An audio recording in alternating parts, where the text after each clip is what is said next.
All right, y'all. Pardon the delay. The laptop decided it wanted to update itself, and I computer off, not knowing it was updating. So yeah. So we'll give praise, esteem, and honor to living Elohim. In the name of Yahweh HaMashiach and bless his Kadesh Shabbat. John 5 and 39. Search the scriptures, for in them you think you have eternal life, and there they will testify of me. And you will not come to me that you might have life. I receive not honor from men, but I know you, that you have not the love of Elohim in you.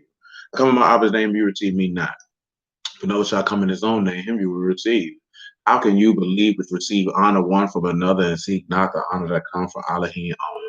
Do not think that I will accuse you of Abba, one that accuse you, even Moses, in whom you trust. Had you believed Moses me, for he wrote of me? If you believe not his writings, how should you think I would cut it on? And therefore it caused it not to come on, but we're here now, so praise the Lord. Proverbs 19 and 11. Let's make it do what it do. Pick up some of the things that we were discussing. We were looking at his discretion, or the understanding of a man prolongs his anger. And we were looking at his level of understanding and what things are and what things aren't, according to Elohim. Everything's about according to Elohim. Our personal feelings don't count. Right. That joint had me hot. I ain't gonna lie to you. It definitely had me pissed off for a moment. I'm like, I done spent as much money on this junk. I just bought this stinking raggedy hoe. I ain't a big fan of technology anyway. Junk's overrated in my opinion. But that's just me though. Nevertheless, and he's saying it's esteem to pass over a transgression. So we're going to look at that aspect of it, and then we're going to move on from this particular verse. All of these things are still a continuation, first and the last, and that Yahushua is he that lived, and was dead, and lives forever, and that Elohim was manifested in the flesh. My statement still stands. I know I was talking to Eve about this earlier because he was disturbed earlier this week, I should say, disturbed at the plethora of different answers that individuals have for what the gospel is. I know we want it to be a multitude of things, but for me, I only define it how the word defines it. And it defines it as good tidings. And when you sit and look at the state of man, there is no better. So Elohim himself decided to come down here in the manifestation of flesh, show himself to be a faithful and merciful high priest pertaining to the things of Elohim, and to be made like unto his brethren, and humble and made himself lack and be without, so that you could be rich. There is no greater news than that. Shalom. There is no greater news than that. Anything else that we can come up with, truth be told, we really just acting like a woman, really stating things of how it only benefits us, not really want to look at the benefits that's being extended from the author. Of course, will, which cannot be encapsulated in the minds of man. You understand? You can't even put it really, you can't supposed to be approached. That Elohim genuinely loved his people so much that he was willing to become a man and die for them.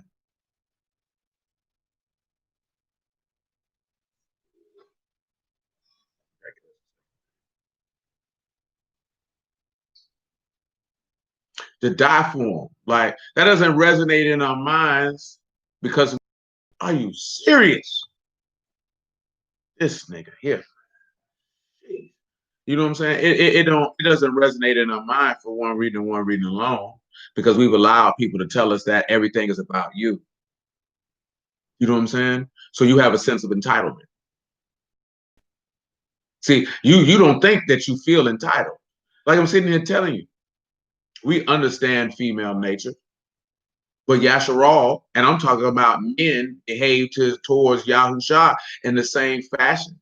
So you show yourself to be a hypocrite when you get upset with a woman for behaving in the same fashion that you behave towards your Ahin, that is. You can't even understand that. You know what I'm saying? Like, we don't read that fashion. Like, you have to really understand something, man. This man could have let you stay dead. He literally could have said, you know what? I'm not giving them no ruach. I'm not taking their sins away. I'm not taking death away from them. I'm going to let them stay like that and stay in the grave. So whatever time period you was on this earth, that's all you got. You'll never dwell with me. You'll never see me. You'll never hear my voice. You'll never dwell in my presence. You'll never rest in my light. You know what I'm saying? We don't think about none of that type of stuff. Everything that we talk about is what this man do where it's beneficial to us, and not how he benefited us and how we can serve him better as a faithful wife, if you would. To do when it comes to that, but we know why that's the case. See, let me show you why that's the case. See, the problem is you can come to Isaiah 48. I'll probably read it again tomorrow. I just read it to you the other day, or the other week, I should say. I'm gonna read it again. What I'm gonna read again for is this, that, and the third. Because when you're looking at it, it's esteem to pass over transgression, to pass over rebellion. Matter of fact, don't even worry about that. Come over here to Psalm 130, if I'm not mistaken. I'm not gonna get the tie to it. Is it Psalms 130 that I want? Psalms 130 ain't what I want.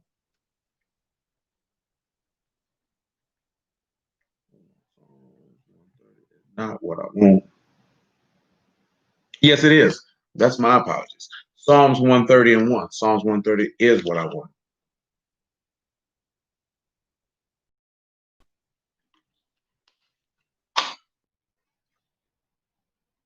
You can pick it up, Psalms 130 and 1. We read the whole thing. Ain't nothing but a little bit. Ain't nothing but a little bit. We thank the Lord.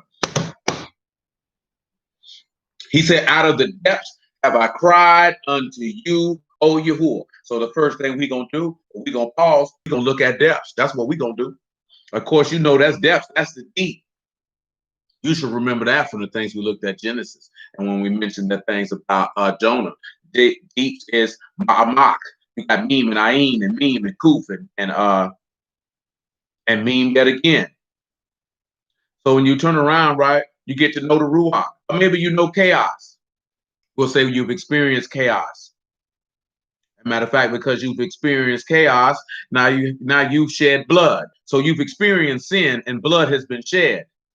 But the blood that had been shed has shine light upon the Ruach of the living Elohim within these depths. See, that goes back in regards to what we're talking about. Because remember, this is the esteem of a man to pass over a transgression. How is the transgression passed over? You'll just bear with me 1 second while I get you the word for passed over in Proverbs 19 and 11. So basically, I just want y'all, and of course, you got a var, and I want you to pause. It means to carry away, to take away, or you experience the Son of the highest. Or maybe the Son has experienced the highest. Well, how did he experience him? Let's turn around and take a look. Come back to Psalms 130. Just bear with me. We're going to work through every last inch of it. When you look at it, that it's his honor for him to pass over your rebellion. Not his rebellion, your rebellion. Because you're the one who bucked. He didn't buck. See, that goes back to talking about what we were talking about with Eve. It said that Eve was in the transgression. Well, who was in the transgression with Yahusha and Yasharal? Yasharal was in the transgression and was deceived. What was she deceived by? She was deceived by sin. Adam / Yahusha was never deceived. That crap, nigga. What you mean where he was at?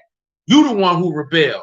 You ain't got no sense because you want to compete with men and argue about what men don't do and this, that, and the third because you want to be a man. That you didn't understand that man was showing you the similitude of what was to come. That you rebelled and he decided to die for you to look over your rebellion. See, that's out of the first and the last. But see, we don't want to have that conversation. Because see, they'll tell you philosophizing the script, you spiritualizing. If you can't say no spiritualizing, you ain't got it, you wicked bastard, then you perish. Since you want to sit back and say the greatest story ever told, the greatest manifestation of love ever shown on this physical plane is just spiritualizing and philosophizing. May you perish in your wickedness, you unbelieving bastard Jew. We have no pity nor no care for your give you a mind and heart to repent from such folly. But if not, may you receive a full reward for your unbelief. Let's continue. Verse 2. He said, Lord, hear my voice. Let your ears be attentive unto the voice of my supplications. See, now I want you to pause. I want you to come over to Hebrews chapter 11.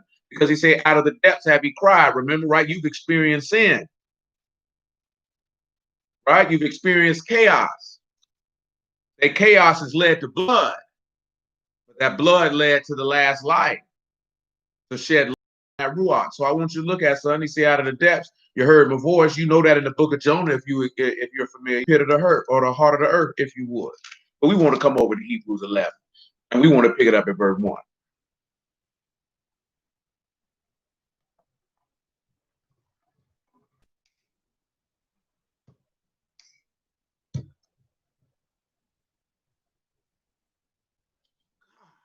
faith. Hebrews 11:1. Now faith is the substance of things hoped for, the evidence of things not seen. For by it the elders attained a good report. Through faith we understand that the worlds were framed by the word of Elohim, so that things which are seen were not made of things which do appear. And say, by faith Abel offered unto Elohim a more excellent sacrifice than Cain, by which he obtained witness that he was righteous, Elohim testifying of his gifts, and by it he being dead yet speak. Now most of y'all already know what that means, but for those of you who don't, Genesis chapter 4, he said, even though he was dead, his gift spoke. Well, what is the gift that would pass over your rebellion? Come over here to Genesis chapter 4 real quick, if you would. I want you to pick this up. You can pick it up at verse 6. Just thank the Lord. Forgive me if I'm moving too rapidly. You just let me know if we move. See, a lot of people play game. Let me tell you something, man.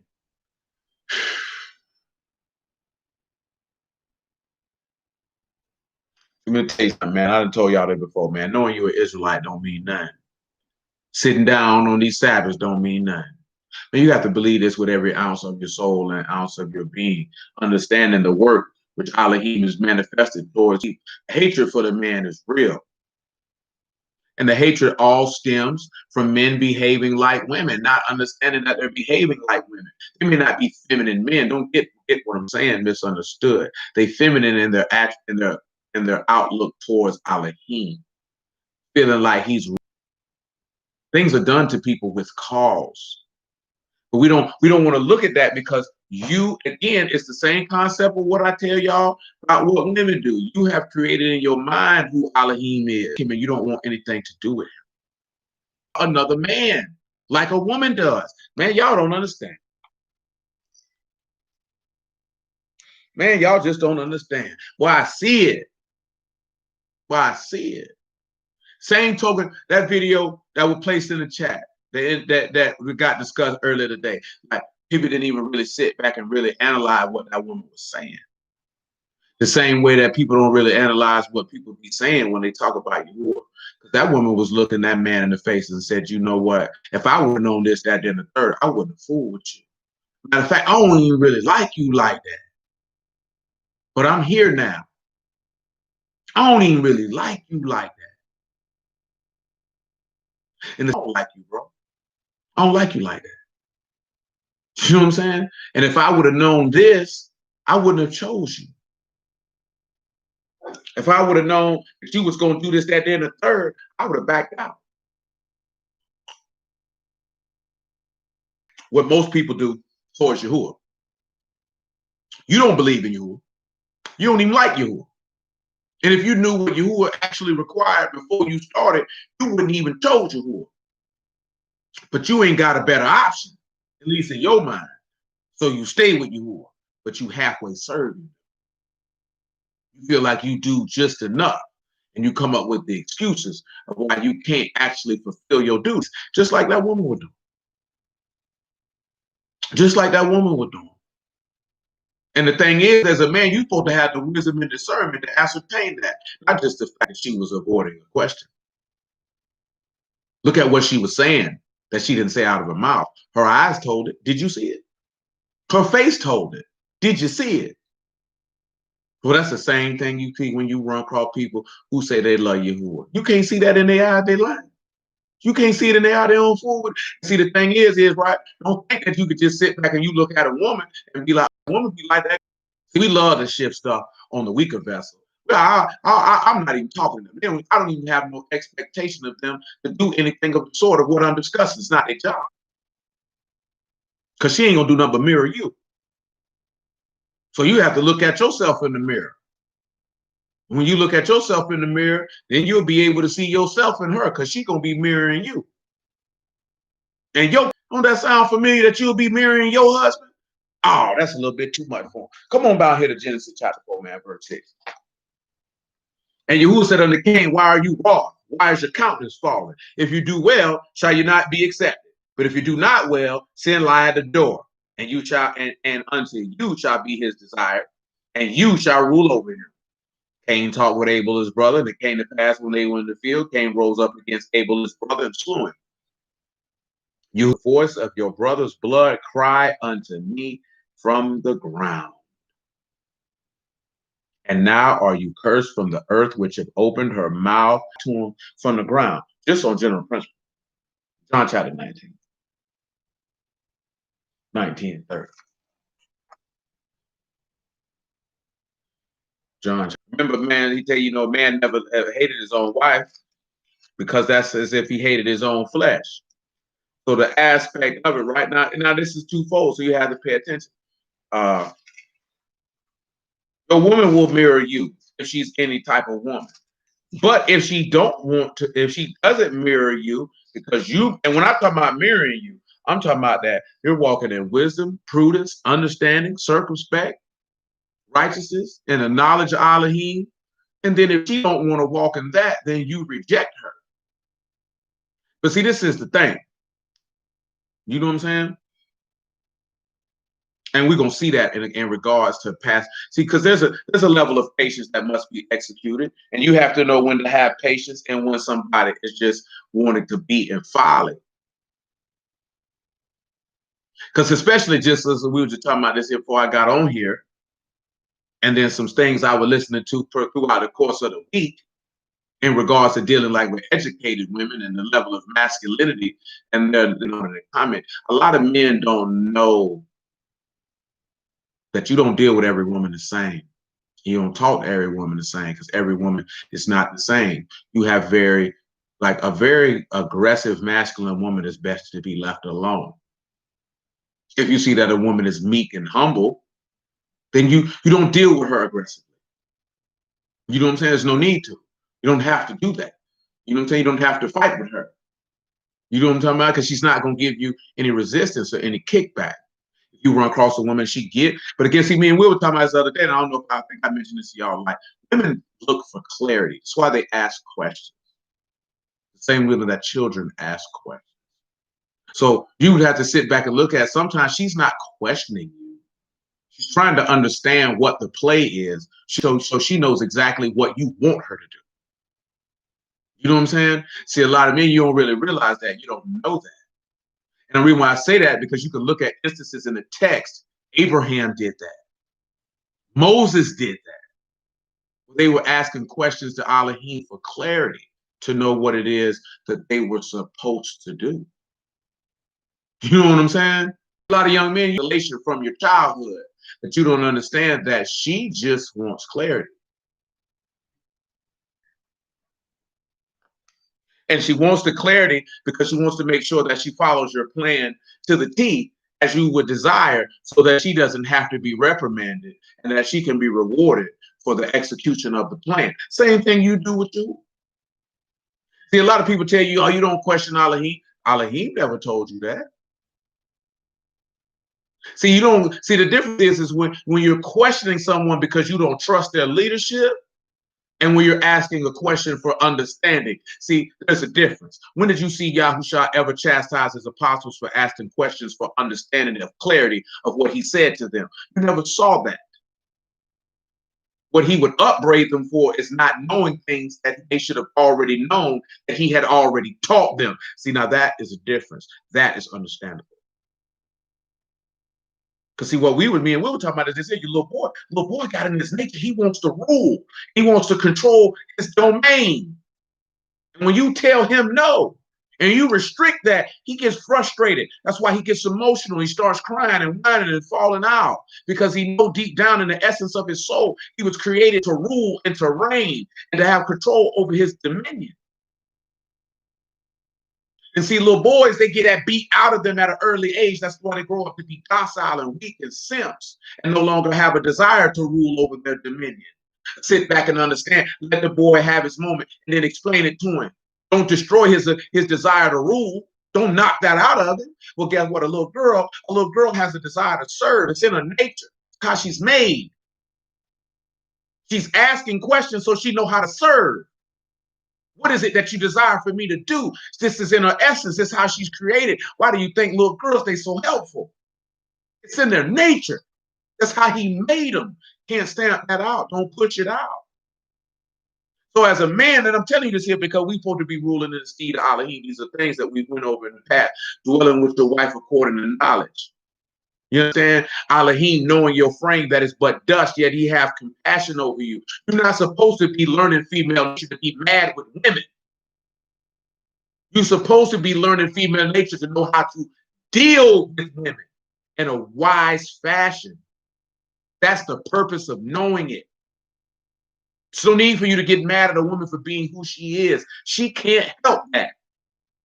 That's why Elohim doesn't get mad at you for being who you are, because you can't help that. You are flesh and blood and dirt, and you're given to folly. Remember, he said he made man upright, but man sought out many plots, plans, and devices. So he has compassion on you, knowing that your frame is but dust. That's why it's his esteem to pass over your rebellion, because he already know that you're going to do that. That's why he hit you with that rod and that staff to comfort you. The rod is for discipline and direction. Reproof is not always aggressive. It's to get you in line with the plan. But you can't get anybody in line with the plan if you don't have one. And I've told you this before, and I'll tell you this again.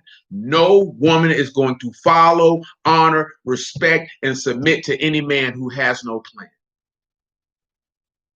See, you hear a lot of women say, I'll submit to a man who's worth submitting to. Well, to be ordered to be worth submitting to, you have to have control over your life. You don't have control over your life. You cannot just expect automatic submission from a woman. You're fooling yourself. This is why Elohim could come manifested in the flesh over his life. You understand? That's why when that word comes, it's in Psalms 18. It's also in Samuel. He said, when strangers heard of me, they submitted unto me. As soon as they heard, of course, you're going to submit to somebody who has control over their life. He has rule. And with rule is structure, order, and discipline, you would have no choice but to yield. But when you don't have any order, and you don't have any structure, and you don't have any discipline, and you flow on by the seat of your pants and by whims and by feelings and movement, that woman is not going to submit to you, follow you, nor respect you. You know what I'm saying? And you're going to have to suck that up and deal with that. That's your fault. You can't blame her for that. That's your fault. See, that's why people reject Elohim. See, I want you to see it twofold now. I don't want you to get caught up on the natural. I want you to see it twofold. That's why she's definitely going to prove you out to see if you're the man that you say you are. See, that's the difference. You know what I'm saying? See, Yahuwah going to prove you out. See, you can't really prove a woman to see if she's the woman you need her to be. She proving you out to see if you a man, and that ain't how it's supposed to go. Because your order and rule is supposed to be already set, and you proving you out to see if she want to get down with your will. That ain't how that's supposed to go. That ain't how that's supposed to go. Everything with our interactions always relate to Yahuwah towards us. I don't care if it's between a man and his woman. I don't back to how he interacts with us. There's no way that you can get around that. And when you can understand those concepts in the natural, you can see how he can work. He works it on the spiritual, and you should be able to understand that nuance and execute it because he's executing it towards you. You understand? You know what I'm saying? It's really that simple. Okay, actually pay attention to the text. See how Yahuwah reproves his sons. Look how Yahuwah deals with his wife. Do you deal with your son like that? Do you deal with your wife like that? Because if you don't, then you're not really flowing like he's flowing. You trying to take a piece of masculinity and rule that you think it should be mixed with your rage of not understanding the game when you thought you should have understood it. Instead of saying, look, okay, look here, I did this here, that wasn't the way to go. Okay, boom, boom, boom. I see this now, I'm gonna execute that because this nigga gonna know that I'm a ruler. See, rulers don't rule by emotion. They don't get upset by the folly of their court, of their subjects. That's not what happens. It doesn't happen. You know what I'm saying? They also know that they seek, and Yahuwah did the same thing, and Yahuwah knows people to serve him better. You know what I'm saying? It's like you have to sit back and look at this here, right? Yahuwah gave you his law by the hand of Moses. And that did not allow you to serve him better. So what he did is he manifested himself in the flesh and came down Because at the end of the day, if I can get you to serve me better, that fulfills my will. Because at the end of the day, my will is the most important thing. Not my ego, but my will being fulfilled. Me around and pull my beard out. I'll let you slap me upside the head with a reed. And I'll let you nail me to a tree. And my blood pours out to the ground and cries to my Father in Shamahim, so that I can be able to serve you better by ministering unto you the everlasting, life-giving gift of the Ruach HaKodesh, so you can become one with me and my Abba and dwell with us forever. There is no better news than that. There is no better news than that. And I don't care what damn brew walking around here can pick up and fix to come up out of their mouth. Us getting the kingdom back does not compare to the news Elohim manifested in the flesh and were justified in the Ruach for rebellious, gainsaying people that provoked him continually to his face. Nevertheless, John chapter 19, verse 30.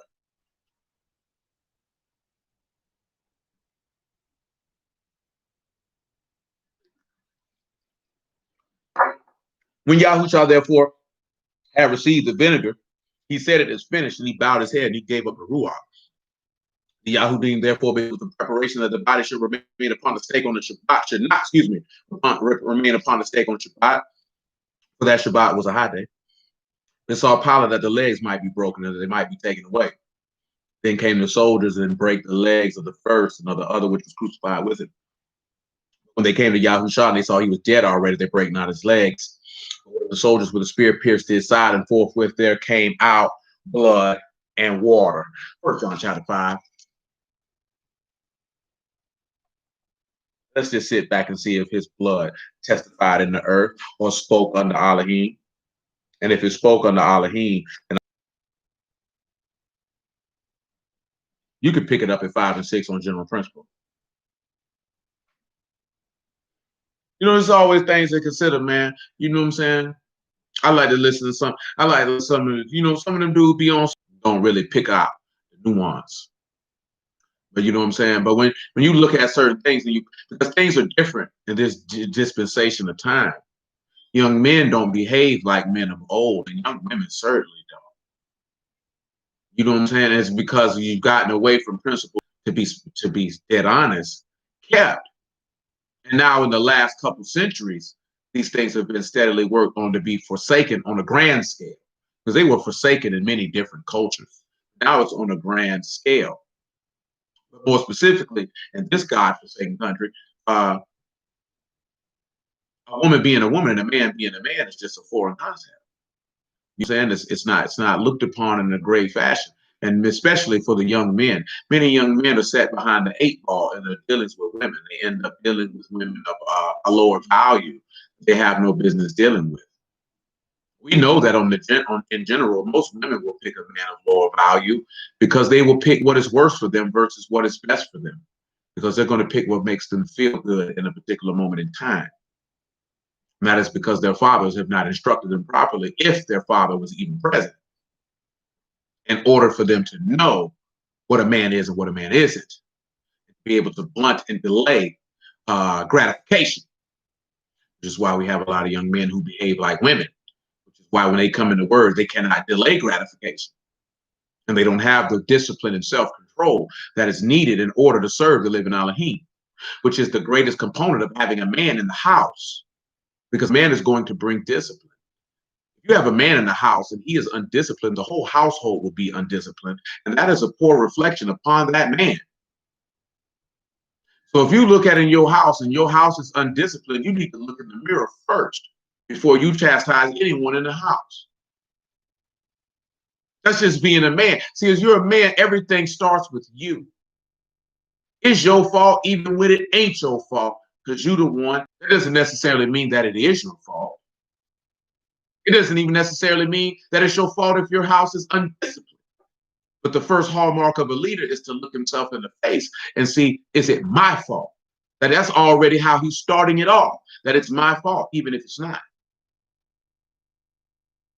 Because when we sit back and look at it, we know that Elohim had nothing, but yet he said it's my fault, so therefore I'll die for it. That's why it's his esteem to look over a rebellion.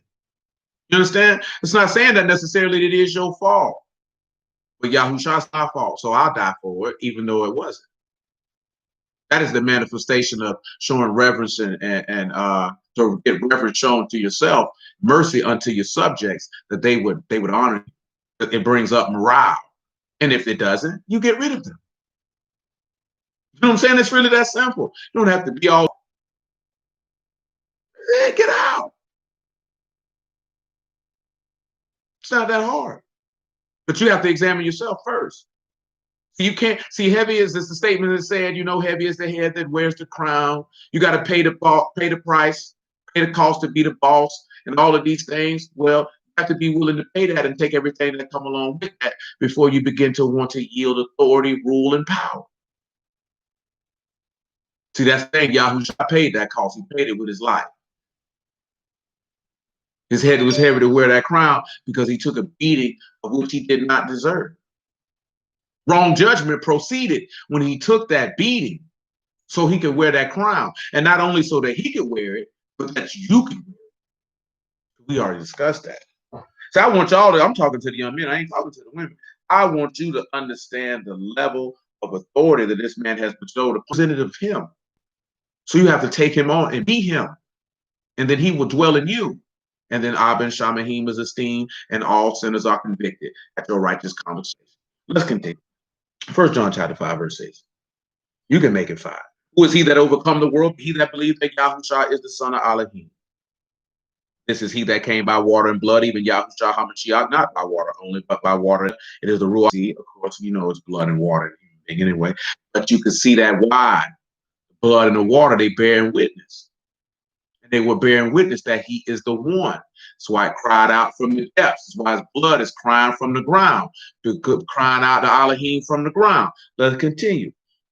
There are 3 that bear record in Shamahim, Abba, the word, and the Ruach HaKadosh. These 3 are one. There are 3 that bear witness in the earth, the Ruach, the water, and the blood, and these 3 agree in one, and have received the witness of men, and the witness of Elohim is greater. So this is the witness of Elohim, which he has testified of his son. When that blood hit that ground, boy, that man daddy testifying of him, just the one. Y'all know Abner, many others. But we'll digress from that. Return to Psalms 130.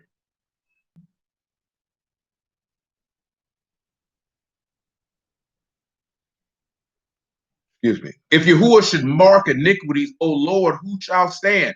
Ask yourself that question. Of course, you know that relates to, excuse me, he that's without sin cast the first stone, and everybody walked out. This, that, there, the third. But just ask yourself that question. If that man would shamar, because that's the word, if he was to keep guard and observe every bit of perversion and depravity and iniquity upon men, who would be able to stand before Elohim? That's why when they ask him, who shall be saved? With men, this is impossible. But with Elohim, all things are possible. Look at the next thing that he tell you. But there's forgiveness with you that may be feared. Let's look at this word for forgiveness. And it's salaka. I want you to pause and think about it. You got Kot and you got Hey. Just sit there and think about that for a moment. Put yourself something together. You got Samak, you have Lamad, you have Yah. There's pardon, there's forgiveness. This man pardons your sin. That there's forgiveness with him, that you might fear him. See, that's greater news. See, you have to understand something. If there were, and remember, right, he told you that when he declared his sins are forgiven you. Let's take a look at that while you think about that, those characters. I'll keep them up for you. First things first, we want to go to Matthew 9, and I guess you know what? We'll read Luke chapter 7 on general principle. And the reason why this is important, because let's not even talk about if you committed any transgression when you knew the word. But sit there and think about all the iniquity you committed before you even knew who Elohim was. When you heard the God, see, most of y'all, you heard you as an Israelite, this, that, there, and the third, but you ain't really fear him like that. But when you heard the gospel, we hope by the grace of Elohim that's when you began to have the reverence and respect for him that you're supposed to have. See, a lot of people problem is you don't fear Elohim. But I know why most people don't fear Elohim, because you didn't fear your daddy and you didn't fear your granddaddy. You didn't hold them in that high of a regard to where that you would reverence and honor their authority and power. So when it comes down to you looking at Elohim and revering him in the same fashion, that's impossible for you. Because to have that level of respect for another man is a foreign concept. You just like a woman in that regard. You ain't the boss of me.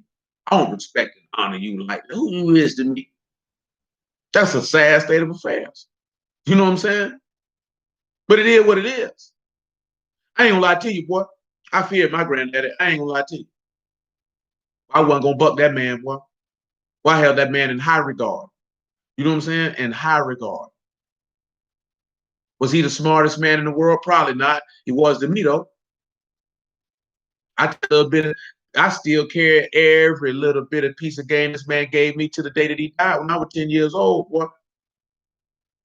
I ain't gonna lie to you, for a long period of time, if I thought about Elohim, I figured his facial structure had to be like Richard's, boy. That's just, in my young mind, that's how I seen it. That's just how I seen it at that time. You know what I'm saying? Like that, but I had respect for him just for the simple fact that's my daddy, period. And I felt like that to the day that he died. Like that Johnny ain't make no difference about, oh, you ain't raised me. I'm not finna wash your face or do this, that, then the third. That is grossly irrelevant. That is my father. Period. You know what I'm saying? I don't care what he did or what he didn't do. That means absolutely nothing to me. You know what I'm saying? At the end of the day, that's still my father, period. So he daddy, my grandmama, my granddaddy, it's just not something that we do. I don't care what they done. You know what I'm saying? I don't care what they've done. Makes absolutely no difference to me. You know what I'm saying? That does not give me a license to disrespect it. All that means is, in that area, simple. I thank the Lord for that level of understanding and wisdom at a young age. Because no, man, I'm not disrespecting them. Are you serious, nigga? Like that makes no sense. So you come in the word because niggas don't respect their daddy, so you know, much less their mama, ain't gonna have no respect for their authority and Elohim, which will also hinder their ability to have the respect for their husband. Because you've walking around, you ain't never had to respect no man before. Then this man, because he ain't never seen no man be respected, ain't nobody respected him. He's trying to gorilla pimp respect out this woman. And she resisting and fighting because she see you as weak. So she ain't gonna never give you the respect and honor that you desire because she see you as a sucker and a simp. Because you trying to force it. When all you gotta do is just be that nigga. And she gonna do it. And if she don't do it, then screw that hoe. It's really that simple. Man, bump her in. You ain't got to do all that. You ain't got to do all that. You know what I'm saying? But ain't nobody told us that, though. See, when you sit back and you look at you ain't do all that. He let you know, man, this is who I am and what I do. You're going to roll with me or you ain't. But you're going to respect me because I'm a man of respect and honor. I'm not going to force you to respect me. You're going to respect me. And if you don't, I'll bust you upside your head and you're going to respect me then. And if not, you're going to die. But you're going to know I ain't to be played with. That's why he the greatest. Matthew 9:1. And he entered into a ship and passed over and came into his own city. And behold, they brought him to a man sick of the palsy, lying on the bed. Yahushua, seeing their face, said unto the sick of the palsy, son, be of good cheer. Your sins been forgiven you. Look what he told him. He told the man, be of good cheer. The man ain't did nothing, but there's forgiveness with him, that he might be feared. See, it's his esteem to pass over your rebellion. That's his honor. We're going to go back and grab that word in a second. And behold, certain of the scribes said within themselves, this man blasphemed. Yahushua, knowing their thoughts, said, wherefore think you evil in your hearts? For whether it's easier to say, your sins be forgiven you, or to say, arise and walk. But that you may know that the Son of Man hath power on earth to forgive sins. He saith he to the sick of the palsy, arise, take up your bed and go into your house. And he arose and departed to his house. But when the multitude saw it, they marveled and esteemed Elohim, which had given such power unto men. See, let's come over here to Luke, right? See, and the reason why I mention this here, because all of you know the things that you forgiveness with and that you might fear. You understand? And of course, you know that's your rock. Let me grab them words for that there before we read the Luke 7. Let's put our thing together for Salakia. So you know, right? You got some mocks. You want to grab hold to the shepherd. Remember, they grabbed hold to the hem of his garment, said, I'm gonna take hold of the skirt of him who was a Yahudim and say, I'm going with you. Allah, come to Zechariah 8 for it. Man, bump it. Ain't gonna hurt nobody. It's just a word. Word ain't never hurt nobody unless it was a sinner. Then yeah, it's gonna hurt you then. When I say sin, I'm talking about unrepentance. No desire. Earn. No desire. No desire. You come to Zechariah 8, man. Well, why would Elohim hurt you when you have a desire to do what pleases him? Why? But it doesn't make any sense. That's no difference. Why would a man hurt you if you had a desire to please him unless he's a buster? And we know that Elohim ain't no buster, so he ain't gonna hurt nobody who love him for your conduct. Let's continue. Zechariah 8:16. These are the things that you shall do. Speak you every man the truth to his neighbor. Execute the judgment of truth and shalom in your gates. Look what he tell you to do, right? This man tell you to execute the Amah, or the Aman, and Shalom in your house. Let's look at execute.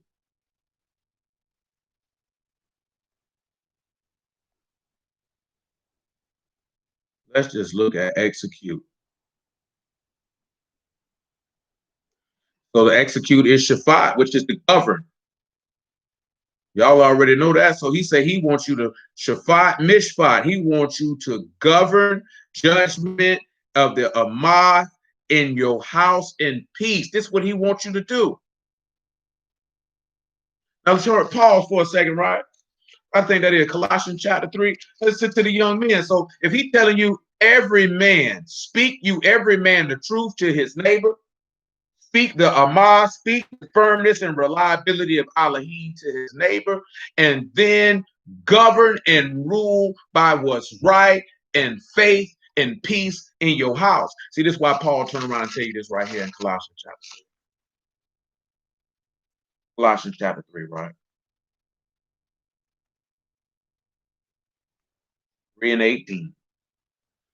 Wives, submit yourselves unto your own husbands as is fit in the Lord. Husbands, love your wives and be not bitter against them.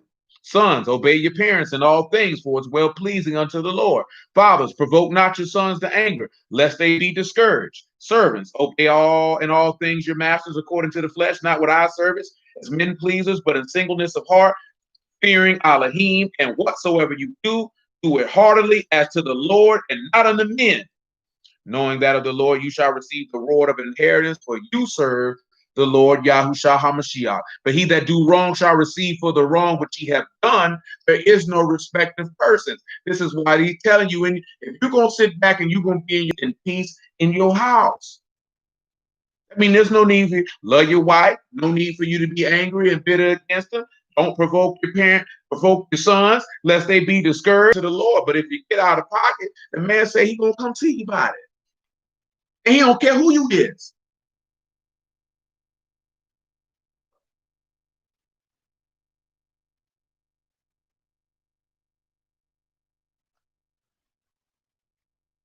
Can't do wrong. The people in the name of the Lord, and he don't come see you about it. Where we at? 8 and 17. Let none of you imagine evil in your hearts against his neighbor. Love no false oath. For all these things that I hate, saith Yahuwah. And the word of Yahuwah of hosts unto me, saying, thus saith Yahuwah of hosts, the fast of the 4th month, and the fast of the 5th, and the fast of the 7th, and the fast of the 10th shall be to the house of Yehuda joy and gladness and cheerful feast. Therefore, love, truth, and peace. Again, he tells you this again. Love faith, love peace. Remember, Yahushua told you, my peace I leave you with. You're supposed to love because remember, right, there's no peace to the wicked. So when you love their mouth, you're going to have peace. If you don't have peace, it's because you don't love the faith, which means you don't love Elohim. And you got to resolve that in your own mind. I can't do nothing about that, baby. I can't do nothing for you about that. You got to do something about that. And the inhabitants of one city shall go to another, saying, let us go speedily to pray before Yahuwah. And to seek Yahuwah of hosts, I will go also. Yea, many people and strong nations shall come to seek Yahuwah of hosts in Jerusalem, and to pray before Yahuwah. Saith Yahuwah of hosts, in those days it shall come to pass that 10 men shall take hold of all languages of the nations, and even shall take hold of the skirt of him that is a Yahudim, saying, we will go with you. We have heard that Elohim is with you. Now, when it just says here, right, ain't no with you, it just says we will go walk this manner of life because we done heard Elohim. Well, we done heard Elohim. We done heard the word. We done believed it. Well, we done heard the word and we done believed it and we taken hold. And when you start taking hold here, it is the word kazak, which y'all know, which is to strengthen or to prevail or to be made strong. So it tells you that they shall be made strong by the skirt of him that is a Yahudim.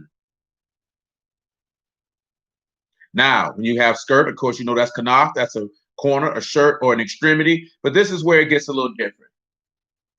When it says take the skirt of him that is a Yahudim, what you have there is Ish and Yahudim, which is a man of the Yahudim or a man of Yehuda. And I guess you know who that man of Yehuda is, who they have taken hold of, that they have heard Elohim. And that's the point of what we're looking at with forgiveness and why it's the honor of the king to pass over a transgression that there might be, that you might fear him. So let's go again with, looking at forgiveness, right? So you want to grab hold to the shepherd. When you grab hold to the shepherd, you'll begin to work the works or to the word or to have the convergence of the Ruach. And you're going to have to work the works of the shepherd that will separate you for the spirit to converge in your soul. That's what you're going to have to do. There is no other way around it. Now you tell me, what better news do you have than that? Because at the end of the day, come to Ezekiel chapter 18, man, scroll. Come to Ezekiel chapter 18. We good in Psalm 130. Hold on. Before we go to Ezekiel 18, let's just finish Psalms 130 because it's short. We'll finish the whole thing. Verse 5 of Psalms 130. I'll give you a moment. I just want you to sit back and consider, man. You know, Yahuwah is good and his mercy endures forever. His righteousness exalts and lifts up all those who fear him, and he'll bestow his ruach upon everyone who trusts in him and obeys him. And there's no better news than that. I've been a staunch and adamant proclaimer of this for a long, long time. I told East the other day, the first time that I can remember, that he allowed my eyes to see him in that word with Proverbs chapter 8. I remember when it came to mind, I was like, boy, that's the Lord. I can see myself right now in the living room in Sundance Corner. I said, boy, I can't wait to see Fat Boy and tell him about this one here, boy. I see him in here playing. And I ain't talking about, oh, that's the Lord. I'm talking about to see it and that passages will come into mind. Not just, oh, I'm reading Proverbs chapter 8. Oh, that's the Lord. Oh, no. That's not. Like I saw it, and then word came to mind to confirm it. You know what I'm saying? And I was thrilled. And I didn't even say thrilled. I was excited to be told, and not excited just to share it, but that I wasn't looking at the time. Say, hey, boom, boom, boom. Look at this right here for Elohim to show himself towards me that I made my life. I'm not talking about no Bible, my nigga. I'm not doing that.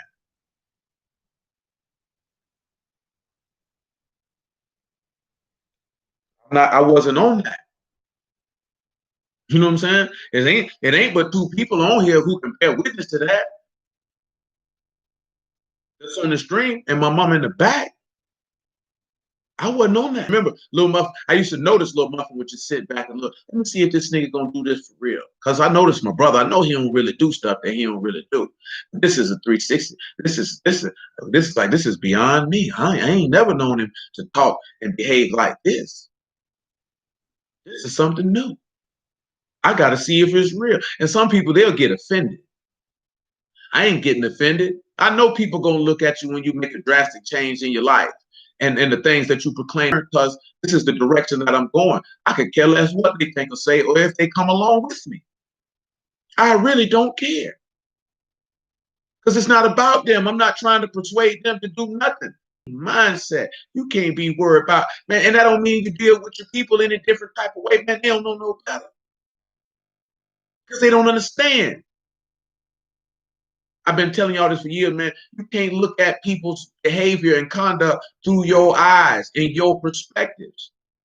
That's that's a what's the word? What's the adjective that I would need to use to even begin to properly describe? Your eyes is just a gross, just a just ain't even no adjective to use. You just are completely devoid of any level of wisdom and understanding completely. Because one of the first steps of wisdom is you can never view people's conduct through your eyes, in your mindset, in your perspective, because you'll never gain an understanding. So you can never be an effective witness or minister to them in anything of godliness whatsoever, because you upset that they don't see and think like you do.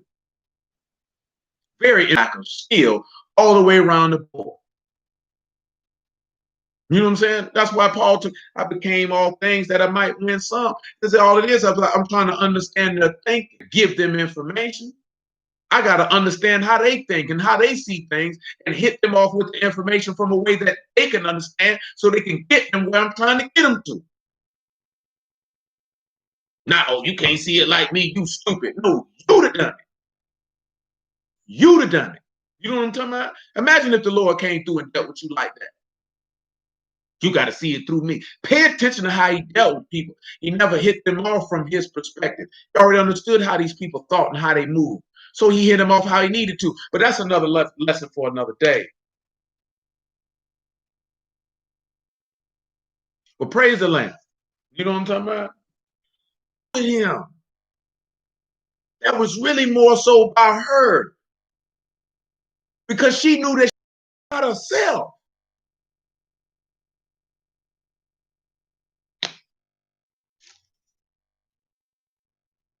I thank the Lord I learned that at an early age too. That I never let the thoughts, comments, and concerns of other people who didn't believe in themselves to accomplish certain things to stop me if that's what I desire to do. You have to understand. When people say that stuff ain't got nothing to do with you, don't take it personally. Don't get in your feelings. Yeah, that person has a problem with themselves, a problem you can't fix. Ain't your job to fix people. It's your job to help people, but you can't fix people. People got to fix themselves. Why job? That's to do it yourself. You got to do that yourself. Even Elohim not gonna fix you. He give you the word to. Oh man, I don't even remember.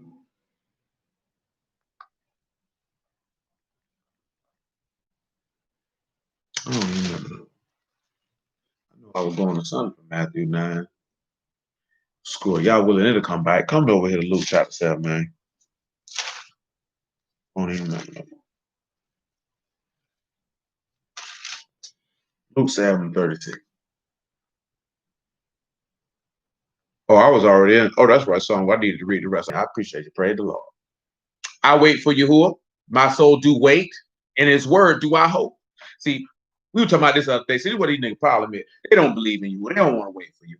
Remember, wait is kavah, right? That's to look for, to hope, and to expect. Ain't nobody expecting nothing from you. That's why they don't want to wait for him. And they don't, and in his word, they don't hope in the depart. They ain't got no your call. That's what they got for hope. Again, to wait, to expect. Because if it was hope, why would you wait for it? For the morning, I say more than they that watch for the morning. Yet let Yasharal hope in Yahuwah, for with Yahuwah there is mercy, and with him is plenteous redemption.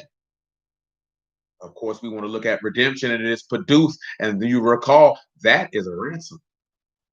Hey, Dalit, ooh, and hey. So what have you done? The word was spoken for a sacrifice which secures a covenant. And remember, he told you that he made his life a ransom for many, because it is esteem of a man to pass over rebellion. What he said, right?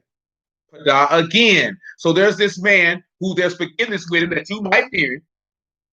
It told Yasharal that they ought to hope in Yahuwah, because for with Yahuwah is Kasad, Rabbah, Paduth, or great ransom, which takes us back to you can't ransom your brother out the grave. Talking about that rich man, see, but he ain't love him enough to follow after and put all his trust, hope, and expectation in him to forsake everything in the world like Elohim did. See, we don't want to hear that. Ezekiel 18, got no money. So imagine what would happen if you got some money.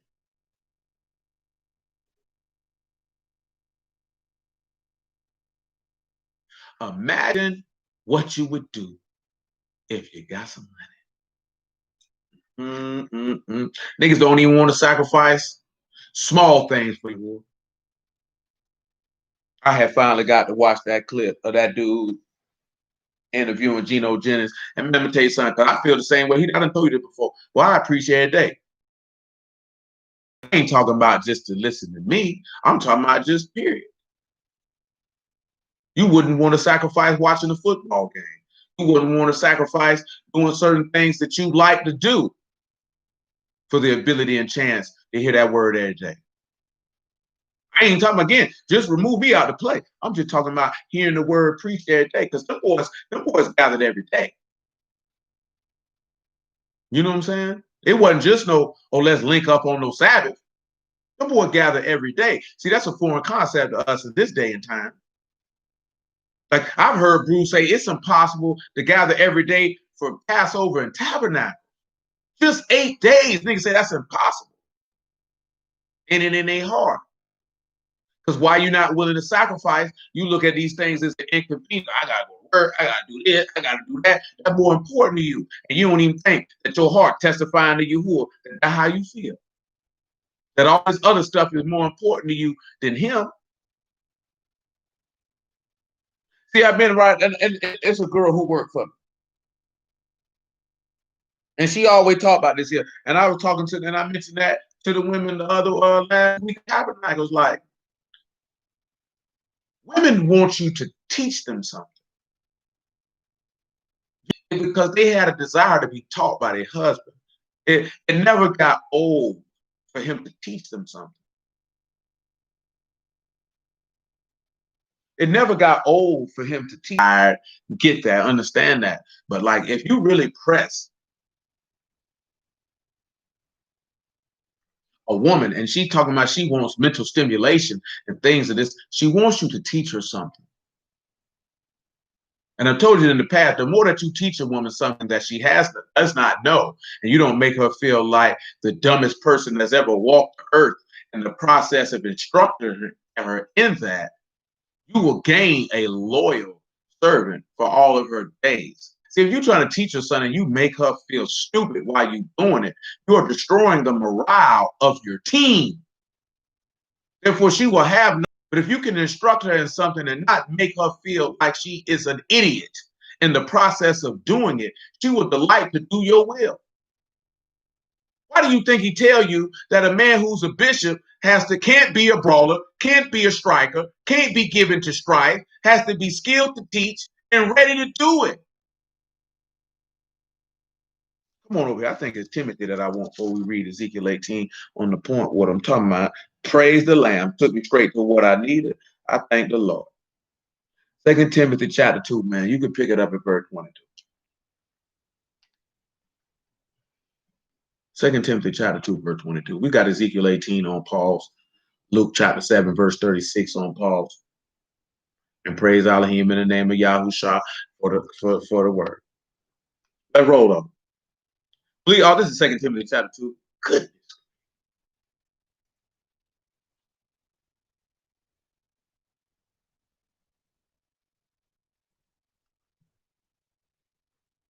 This is 2 Timothy chapter 2, verse 22. Flee also you for lust, but follow righteousness, faith, love, shalom, them that call on the Lord out of a pure heart.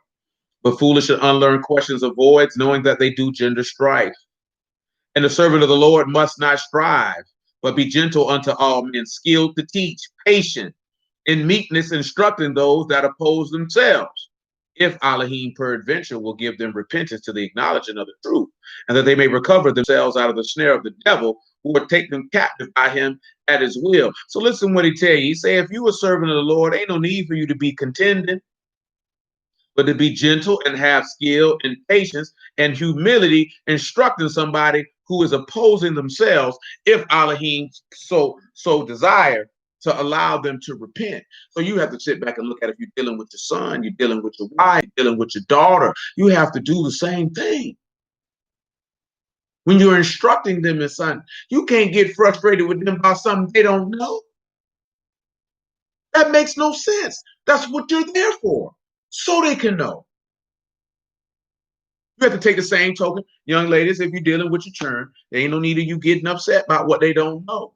That does not engender academic excellence. You getting all emotional and frustrated because this child is not answering something at the pace that you want them to answer them at. That is detrimental to their learning capabilities, especially a little boy. You will discourage them from wanting to learn and wanting to fool with you. Truth be told, you damage their self-esteem and self-worth and self-view of themselves, all because you want them to answer it in the time pattern that you want them to do it. That's selfishness on your part, and you ought to go look in the mirror and slap yourself, because you're dead wrong. You're doing more damage than good, because you're not looking at the mental toll you've taken on this seed. Can't do it. It ain't no good. And some of you know your people did you like that. So why would you do yours like that? If any of y'all done had somebody try to teach you, son, and they was all over your shoulder yelling at you, getting upset because you ain't answered how you want to answer, how did that make you feel? What's the thought pattern that you had going on? So don't repeat that. That's not how people learn. And that's how you destroy confidence, especially in a young boy. That's how you destroy confidence. When you do things of that nature, you destroy confidence. It's no different than a woman. You do that to her, you're going to destroy her confidence. She is not going to serve you. Yahuwah never does anything to destroy your confidence. For what? Destroying the confidence in you will destroy their confidence in you. You have to understand that. If you destroy your subject's confidence, they will not have confidence in you. And they will not execute your will. And all that leaves is constant and consistent frustration. Come on back over here to Ezekiel chapter 18.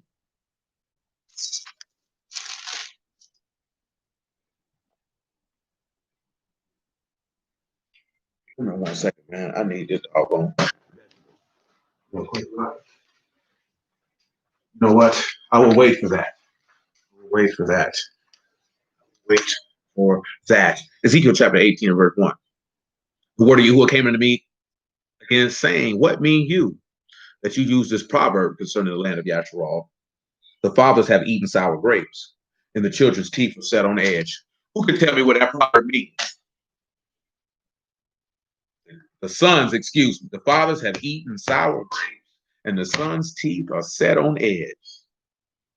And it hit my mind. I don't think we've ever dealt with that before. So we shall. You know, this is an ethical maximum. Well, a similitude, a parable. You know what Mashal is. Who can tell me what it means? I can tell you what sour grapes are. Both serve. Unripe grapes, sour grapes, Bat, Samak, and Rosh. You can tell me what you got for Bat, Samak, and Rosh. Then they tell you the son's teeth are set on edge. Of course, you got Shin for teeth. Shan and Noon. Been paired to life. Has life been consumed? You tell me. You know, don't be scared to interact. Now with edge, you have Kaha. That's to be blunt, to be dull. Kuf, to haze. But what y'all think that means, man? The fathers have eaten sour grapes. And the son's teeth are made dull. You know, son dull can't cut. Verse 3, right as I live, saith Yahuwah Elohim, you shall not have occasion anymore to use this proverb in Yasharal. Behold, all souls are mine. The soul of the Father, as also the soul of the Son is mine. The soul that sin it shall die. But what y'all think that means, man? Fathers eating sour grapes. Son's teeth are dull.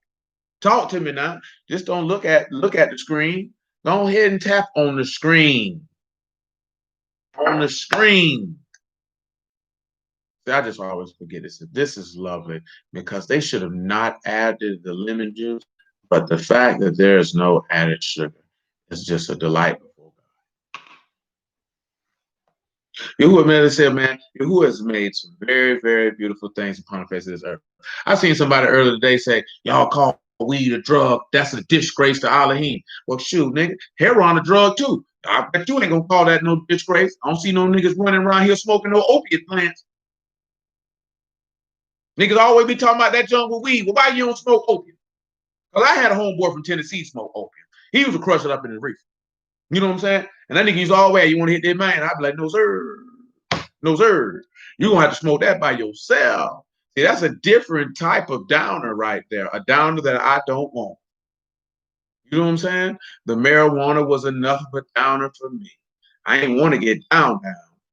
Nigga, you putting weed, hash, and opium. That nigga put, I smoke weed and hash, but that nigga used to put weed, hash, and opium every now and then. I'm like, you know, nigga, you might go to sleep and not wake up. Cause this ain't right. You know what I'm saying? That junk was a little red ball, man. That nigga used to take that junk, crush that junk up on the reefer, man. I'm like, this nigga here, wow. Y'all ain't got nothing for me, man. Y'all ain't even gonna participate. I got time though. Oh, man. Because somebody gonna profit of me what's in their brain or what they think it means that the fathers have eaten sour grapes and the son's teeth are dull.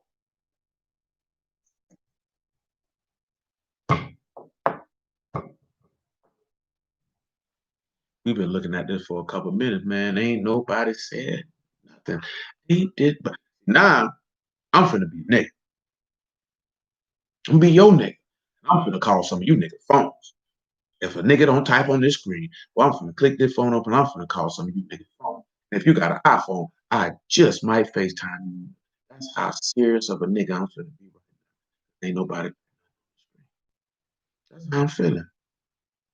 And we at the 16-minute mark. So if people don't start typing on this screen by probably about 1 hour and 18 minutes on my screen, I'm finna start calling niggas on the phone. Yeah, that sounds about right. Okay, Sean got false or unskilled teachers leading to a pure understanding, longing for instruction. Okay, y'all think I'm playing too. Y'all got 1 minute, boy. If niggas, if some comments don't start sliding up here on the screen, I'm finna start calling you nigga phone, boy. I ain't even joking. I ain't even playing too. I'm dead serious.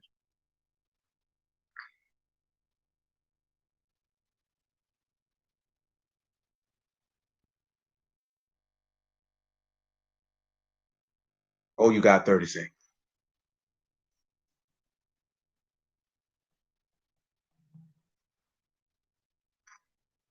Oh, you got 25 seconds.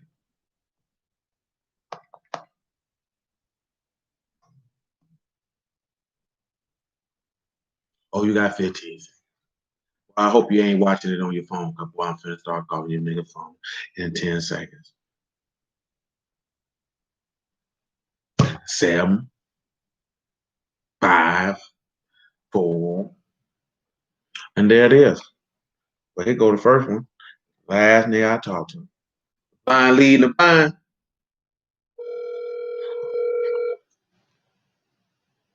Oh, I'm finna call you.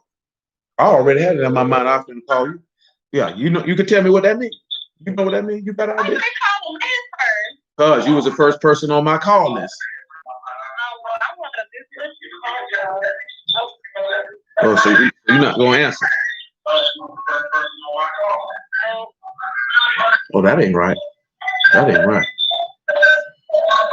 We gonna move to the next one. Y'all thought I was playing. All right. Yeah, y'all really thought I was playing. See, my date next, because he's the next person on my call list. Because I just talked to these people. That's why. That's what it is. I'm just going to scroll down my call list and whoever names in there, I'm calling you in the order that your name is on my phone. Yeah, y'all thought I was playing. See, he ain't answering the phone. He finna escape. Let me scroll down the next one. I think there's the next one on there. Oh no, he ain't. Him Danny the next one on there.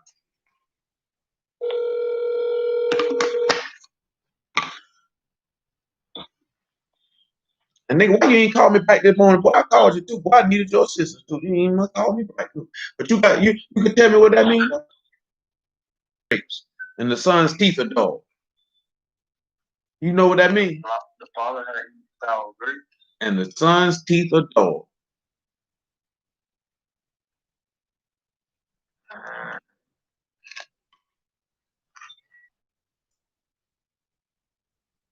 No, I ain't got that. All right, very well, sir. I'm gonna move on to the next one. Yeah, I say I got tricks for y'all niggas. Y'all niggas don't want to comment on this thing? Well, I'm gonna call you nigga phone. I got tricks for you niggas. Oh, okay. Will the next one on the line. His name is I'm calling you direct order in my call log. That's why Deidre, that's why you were first. Now you got something for me on that, sir? Father's eating sour grapes, son's teeth are dull. I was gonna lean towards them distorting the law. Distorting the law? Very well, sir. I appreciate it. I think Darius on here next. No. Lil Johnny on here. Lil Johnny the next one to come on up. Oh, East, your time coming. Because you on there too. Sir. Yeah, I definitely watching the food. I bet that you was.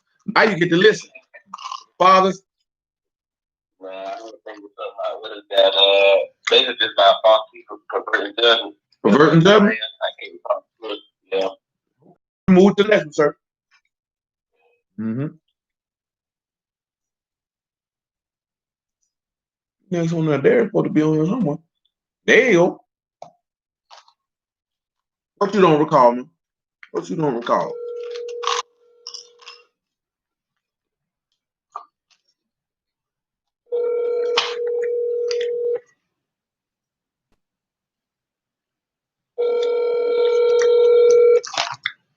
They don't want to pick up for me. I'm going around. I think I got one more. I know East on here. Hold on. Little Stanley on here.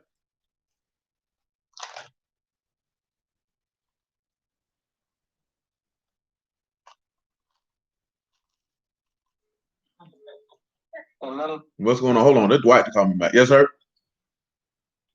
Hey, I got the shot of grapes. That's I mean, not last. Yeah, last up on the line, and also maybe drunk that solid junk on the steak.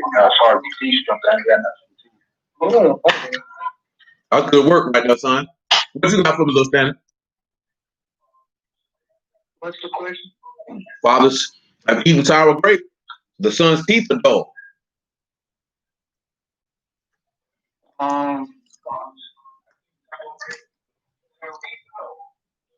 I'm going with when was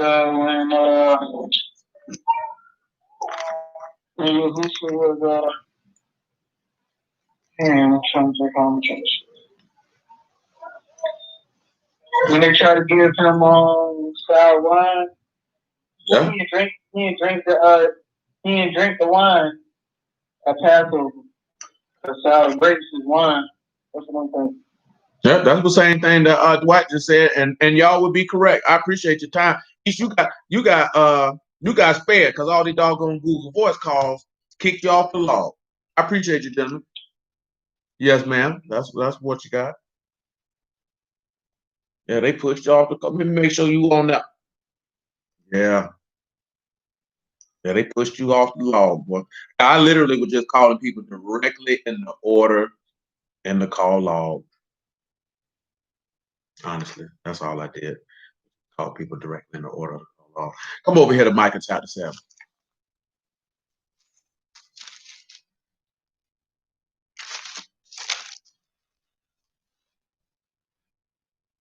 What Stanley and Dwight did is that first half, but we'll get to the we'll get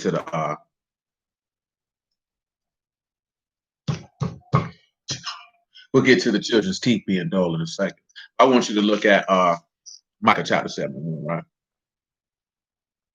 Woe is me, for I am as when they have gathered the summer fruits as the great gleanings of the vintage. There is no cluster to eat. My soul desire the first ripe fruit.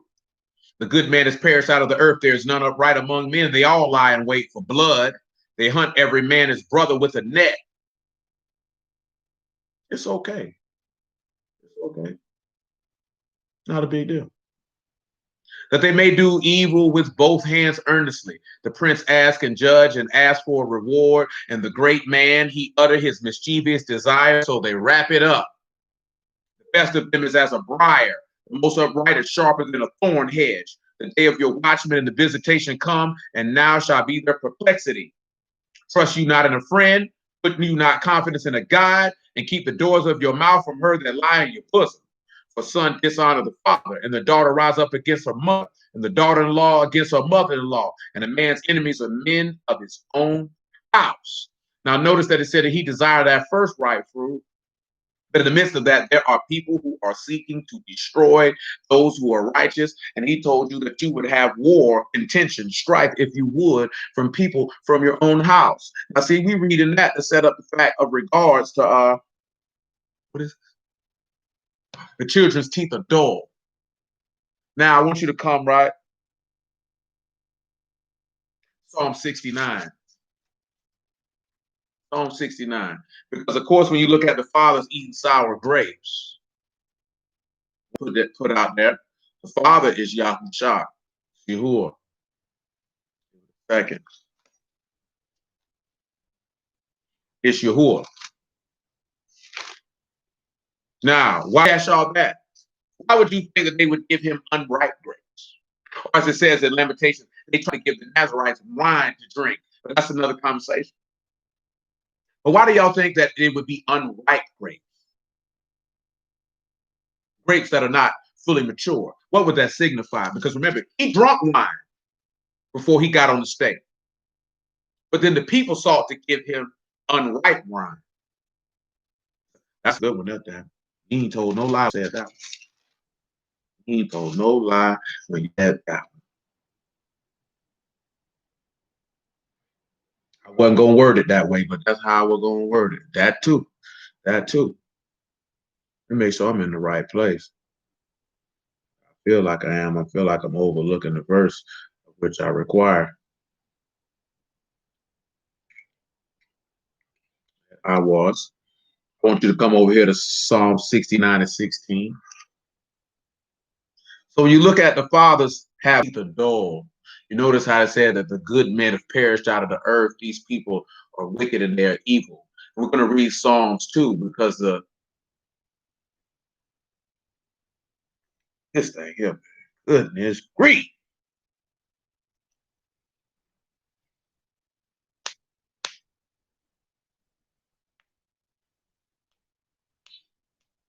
So look at it this way, right? The sons are Yasharal, or the people, and their teeth are dull. Because if they're dull, they can't cut. So even in the midst of like Abel thinking he killed Cain, or Cain thinking he killed Abel, excuse me, or them saying put a seal on the grave lest they steal his body away. Their teeth were dull, so they didn't really have any ability to destroy. Because you've seen the teeth, you should have talked about Sean and consume. They didn't even really have the ability to consume. Their teeth were dull. They didn't have any ability to kill him.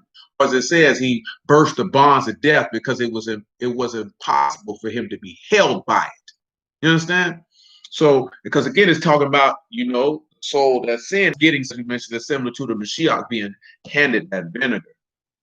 or sour grapes, unripe grapes. Why were they giving him unripe grapes? To give him that in regards, not understanding that they were mocking him or trying to mock a covenant that was to come. Goodness. Psalm 69 and 16. Hear me, O Yahuwah, for your loving kindness is good. Turn unto me according to the multitude of your tender mercies, and hide not your face from your servant, for I am in trouble. Hear me speedily. Draw near unto my soul and redeem it. Deliver me because of my enemies.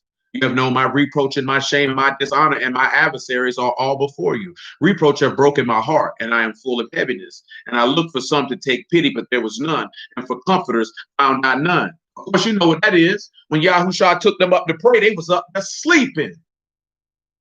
So when Elohim turned around looking for pity and he didn't find any, and for comforters, he didn't find any. Oh, and of course, you know, his apostles fled from him on the back end on top of that. But I'm going to make sure that I have us with this word for vinegar, tucked, slide, and ready.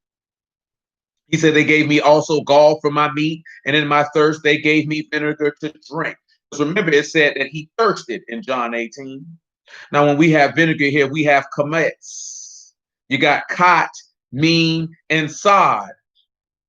So the way that Yahushua had to go in order to be separated was for his blood to be spilled. That's the way that he had to go. Remember, he said that the Son of Man go in the way of which it was written of him. He had to go in the way that was written of him, which was for him to suffer. See, we don't want to sit back and we don't want to talk about that. Then you got to turn around, you look at Sama for thirst, and of course, you know, you got Sod, Mean, and Aleph again. So you can sit back and look at it again. You have the strength of the way of the blood, or the strength of the way of the Ruach, more appropriately, excuse me. So when you look at that, because he's thirsty for that, and we talked about that not too long ago, thirsting and hunger for righteousness, because everyone who's born in his kingdom is made poor or needy or in hunger. You thirst for the spirit. You thirst to be quenched with living water. This is what he thirsted for, but instead they gave him unripe grapes. Now, of course, they said they gave him gall for meat. And of course, gall here is literally rosh, gall, venom, bitter, poison. They gave him poison for meat. Baruth, meat, or for food. They gave him poison for food. Tried to poison the man. Come to John 19. And of course, you know, he told you, let that table be a snare. And that which should have been for their welfare, let it become a trap. See, people don't realize all that trash they be talking about, the death, burial, and resurrection of Yahushua HaMashiach, that's for a trap for their soul. Didn't he tell you that in Isaiah chapter 8, that he be for a gin and a snare and a trap to both houses of Yasharal? Play with it. Play with it. Man, this man testimony of his life, death, and to go to hell. 1928. But nobody want to talk about that. Y'all did know that, right? But if you did not, read it for you. If you didn't know, who don't know that this man for a snare and a trap? This man testimony is for a snare and a trap to take people to hell. Said a gin and a snare. That's what he told you. 19 and 28. After this, Yahushua, knowing that all things were now accomplished, that the scripture might be fulfilled, say, I thirst. Now there was set a vessel full of vinegar, and they filled a sponge with vinegar and put it upon hyssop and put it to his mouth. What y'all know about hyssop? They said they took the unripe grapes and mixed it with some hyssop. What y'all know about a little hyssop?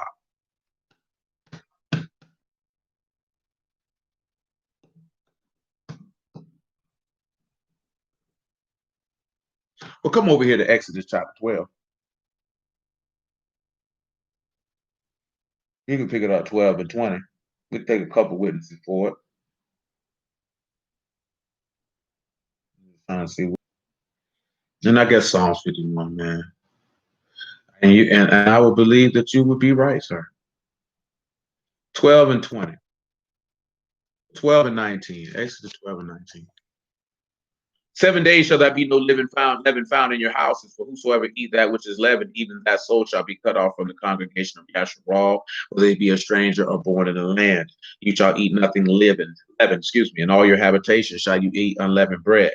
Then Moses called for all the elders of Yasharal and said unto them, draw out and take you a lamb according to your families and do the Passover. And you shall take a bunch of hyssop and dip it in the blood that is in the basin, and strike the lintel on the 2 side posts with the blood that is in the basin. And none of you shall go out of the door of his house until the morning. You take the hyssop with the blood. They gave him the hyssop and the wine. Oh, man, there you go. When you got hyssop, right? Zayin, and Bad. So you take that olive you have the Father has cut and nailed his son. So you take it, right? Because it's used for medicinal purposes, like I said, a cleansing of a wound or for healing. In the midst of looking at that, he healed you and taking his son and cutting him and then nailing him or killing him. Which goes back to the children's teeth are set on edge, right? Or dull, right? Come back over here to Psalms 2, because let's look at it and see why their teeth are dull. Or they have no power to kill. Taking you back to what Yahushua told Pilate, you would have had no authority over me at all, except that it was given to you from heaven. Taking you back to why you must understand why Yahushua told you in Luke chapter 12, do not fear him who can kill the body, because after that, they ain't got nothing that they can do. There's no need for you to fear them. They have no power over you unless it's given to them from above. And if it was given them from above, to do magnified in your resurrection unto life. But it would take for you to have a hope and expectation from Elohim to even believe that, because you would be willing to suffer with Yahushua in the same fashion that Yahushua was willing to suffer with you, to look over your rebellion. You understand? At the end of the day, you honor Yahushua because he looks over your rebellion. We're going to go read, because we still got Luke chapter 7 on deck, but you can pick it up in verse 1. Why do the heathen rage and the people imagine a vain thing? The kings of the earth set themselves, and the rulers take counsel together against Yahuwah and against his anointed, saying, let us break their bands asunder and cast away their cords from us. He that sit in Shamahim shall laugh, and the Lord shall have them in derision. And he shall speak unto them in his wrath and vex them in his sore displeasure. Look at them. They sit back and say, y'all raging and imagine a worthless thing. He said, man, I laugh at you because your teeth are dull. You don't have any power to really kill me. You can't do nothing to me. You thought you did, but in reality, you fulfilled the will. That's why he was willing to drink unripe grapes. Children's teeth were set on edge or dull. Because remember, it's a mashal, it's a proverb, it's a similitude, it's a parable. It's a similitude of the people raging to kill the Lord, and the Lord willing to thirst to drink unripe grapes. Thirst to drink sour wine, if you would. Thirsting in order to give you life out of your death and look over your rebellion. Luke chapter 7, verse 36. And again, what greater news is than that? Because at the end of the day, all of us were in rebellion or unknowingly. It doesn't matter. You were rebelling.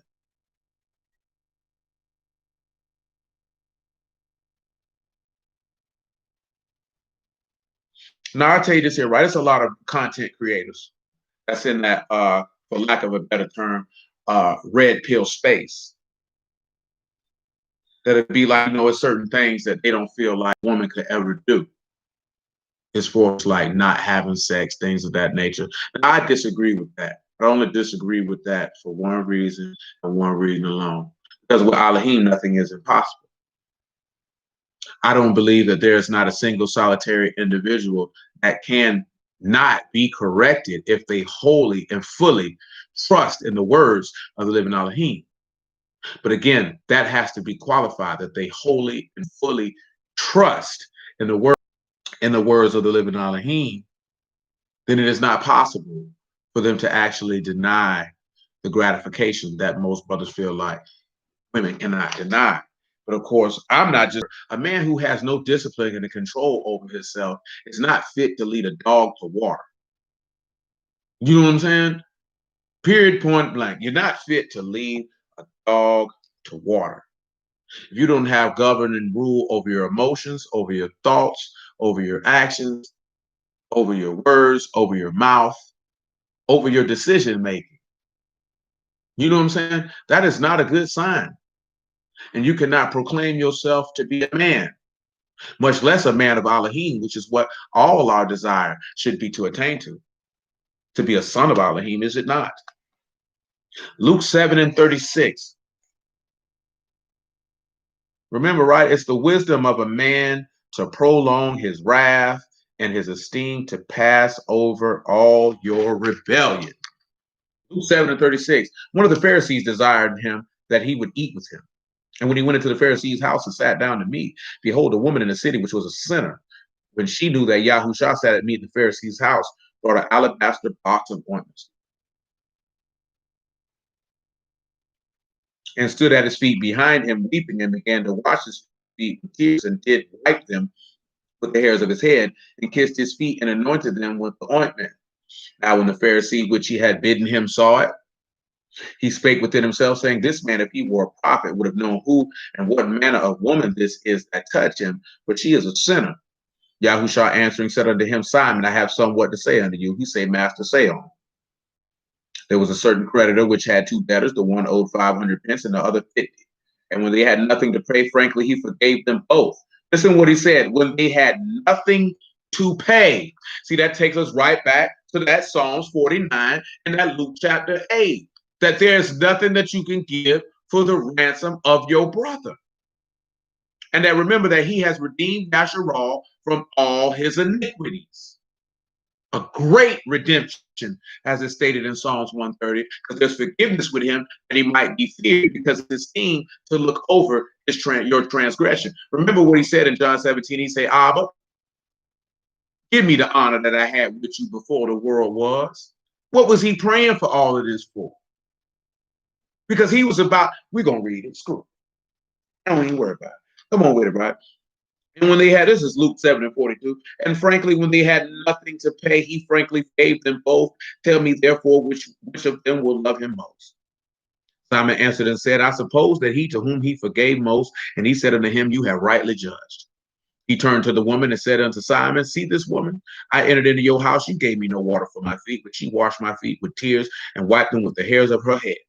You gave me no kiss, but this woman, since the time I came in, have not ceased to kiss my feet. My head with oil you did not anoint, but this woman have anointed my feet with ointment. Wherefore I say unto you, her sins, which are many, are forgiven, for she loved much. But to whom little is forgiven, the same love little. And he said unto her, your sins are forgiven. They that sat at meat with him began to say within themselves, who was this that forgives sins also? And he said to the woman, your faith has saved you. Hear him, because there was forgiveness with it. You understand? He was esteemed in the fact that he looked over her rebellion. See, let me look at the word for esteem for you real quick. That's used with glory. That's used over here. Make sure it's not the bod. Let's just look and see. Because it says this is esteem to pass over your rebellion. And I don't think that we really realize how esteem is tafara, which is beauty, it's splendor, it's esteem. It's a beautiful thing for him to pass over your rebellion. You got pay, olive, Rosh, and hay. So guess what? You could be able to see, behold, that's a beautiful thing. And what was the covenant that he made with you?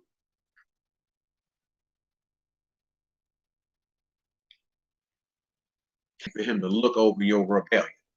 John chapter 12.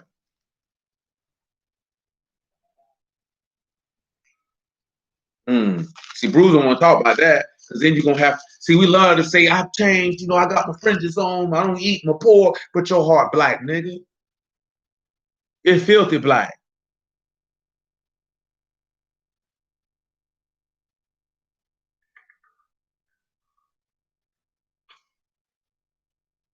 Hearts ain't clean. I know I mentioned Psalm 51, but don't even worry about it. We get to it a little bit. John chapter 12, verse 25.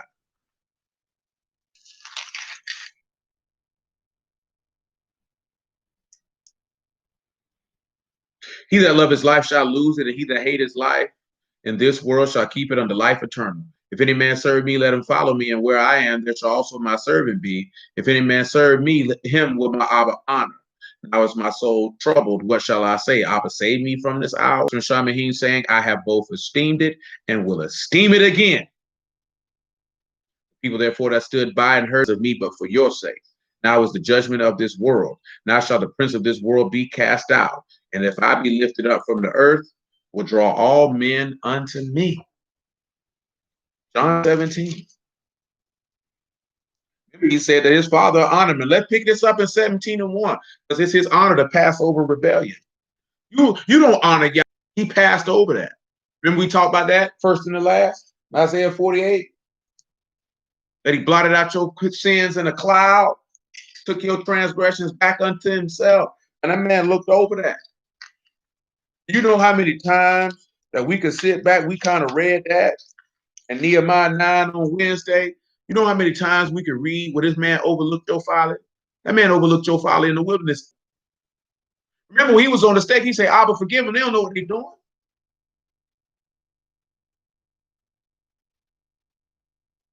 The sad part is, and I told you this before, we read that verse and things like it, and the first thing we go to thinking about is white people. When this man tell you to turn the other cheek, he was talking about Yahudim to Yahudim. You fast forward to 2020 or the 20th and 21st century, and dudes automatically equate that to the white man. But I know why they do, because of manipulation of the text. But you say you vanguards are about you to you. To not seek vengeance on your own neighbor, on your own brother. Niggas don't talk about that though. You already know, you seen that with David and Saul. How many times did David turn the other cheek? How many times did Jacob turn the other cheek to Laban? But these wicked niggas don't want to talk about that. Talking about that, they put that in the text. No, nigga, you wicked, bro. You really don't know Elohim. You lack understanding. You don't know the text. You need to shut up. You trash, nigga. Your dope is whack, nigga. You stretching the work, man. Stop water whipping the work, man. Just put it in the pot and let it cook, nigga. So you don't think it's there because you stupid. You a dumb dog that can't bark. You're an idiot. You're speaking a vision out of your own heart. You know what I'm saying? Straight up and down. It's in the text, man. So you ain't even got no understanding of, you can transgress against me. I don't fool with you, but I ain't finna kill you, nigga. I ain't finna come beat you up. For what? For what? Your whore gonna come see you. I ain't gotta come see you. Because you remember what Jacob said, my righteousness will speak for me. And that's the same thing it said about the Lord. That he committed himself to him who judges righteously. You got that level of weight, hope, and expectation of Elohim? Ask yourself that question. You know what I'm saying? These dudes don't want to hear that because you want to feel like you got to be tough. Or your mind automatically go to Caucasian, which means you have a sick infatuation and fixation on them people. Because when I read that with understanding, so I ain't even have no understanding. My mind ain't go to no white folks. I'm looking at the context of the verse. The verse said, you heard in old time, it said eye for an eye. So common sense to tell you he talking from brew to brew. If you know the law like you say you do. Your mind shouldn't have went to no other people. And you hate anybody who look like you, because everybody who look like you ain't your father. So that's why I had to make sure I make that clarification and sanctification between the two. You hate somebody who look like you, and you hate him who you say is your brother. The person whom you say is doing the will of Elohim with you, you hate him too. That's why you ready to knock his cap off. But you ain't gonna knock Mr. Charlie cap off. You just get on the internet full with bluster. And bombastic and boisterous, if you will, full of bluster, ain't gonna do nothing. Ain't gonna do nothing. You know what I'm saying? Nevertheless, John 17. These words spake Yahushua, lifted up his eyes to heaven and said, Abba, the hour is come, esteem your son, that your son also may esteem you. As you have given him power over all flesh, that he should give eternal life to as many as you have given him. This is life eternal, that they may know you, the only true Elohim, and Yahushua HaMashiach, whom you have sent. I have esteemed you on earth. I have finished the work which you have gave me to do. And now, O Abba, esteem you me with your own self, with the esteem which I had with you before the world was. And what was the esteem that he had before the world was? The Lamb was slain from the foundation of the world, which takes us back to what we read in Exodus chapter 12, with the blood and the hyssop, Shiach, to overlook your rebellion. Because remember, we've done done some reverse osmosis, if you would, on the book of Exodus in the past. If we need to revisit that, you can put a 7 in the chat. If we need to revisit that all of those plagues that you read about, Yahusha experienced all of them plagues. You understand? Because remember, he said he took Pharaoh up, raised Pharaoh up at that particular time to show his power in him. He did the same thing to Yahusha. And if you are not familiar with what I speak, then this is your opportunity to put that in the chat. And you who are willing, we will revisit that at a future time. If you do not, I will not do it. So if it's something that you're not familiar with or you don't remember, I would advise you to do it now. And it's at 1:22, so you got about 35 seconds to do it. And if you don't do it in them 35 seconds, I promise to you I'm not going to do it.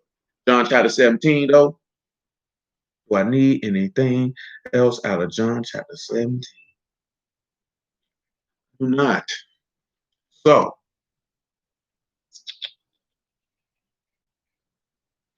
I'm going to go over here to Romans chapter 6.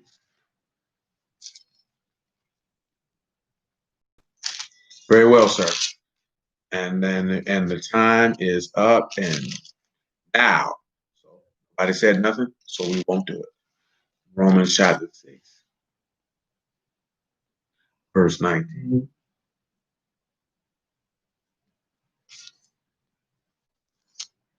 I speak after the manner of men because of the infirmity of your flesh, or as you have yielded member servants to uncleanness and iniquity unto iniquity, even so now yield your member servants to righteousness unto Kadash. For when you were the servants of sin, you were free from righteousness. What fruit had you then in those things whereof you are now ashamed? And the end of those things is death. But now being made free from sin and become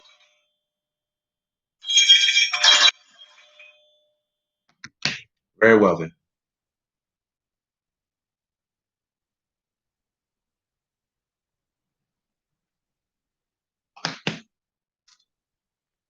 For the wages of sin is death. The gift of Elohim is eternal life through Yahushua HaMashiach, our Lord. Now, of course, and we don't need to keep drawing this out because I think that you've got the gist. But Yahushua is esteemed because number one, we talked about that on Wednesday. His anger or his wrath was prolonged. You can come to 1 Thessalonians chapter 5 because of his understanding. That understanding, what is the understanding that he has? That it is the will of Elohim. What we call slackness is his long suffering to us war, that many should come to repentance. That's why he defers his wrath. You understand? But then, of course, you understand it's also his esteem to pass over. It is beautiful for him to pass over our rebellion because in his sacrifice and resurrection, beauty of we're able to worship him in the beauty of Kadash. See, a lot of us don't understand that what opportunity that you have been given to do that, because it's not discussed and it's not pressed. I want you to come, since I'm talking about the beauty of Kadash, before I even go where I was finna go. Come to 1 Chronicles chapter 16, verse 23.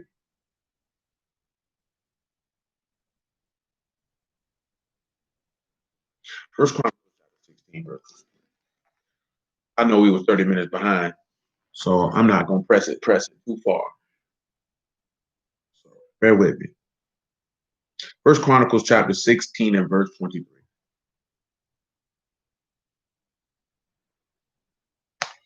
Sing unto Yahuwah all the earth and show forth from death. Remember, he said if we walk in the Ruach, we also should live in the Ruach.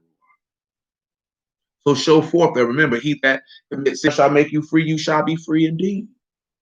Declare his esteem among the heathen, his marvelous works among all nations. You see this is the part we don't look at. Man, when you declare what Yahushua did, you don't, even if you declare what he did in the old, you still declaring what he did in the new, and vice versa.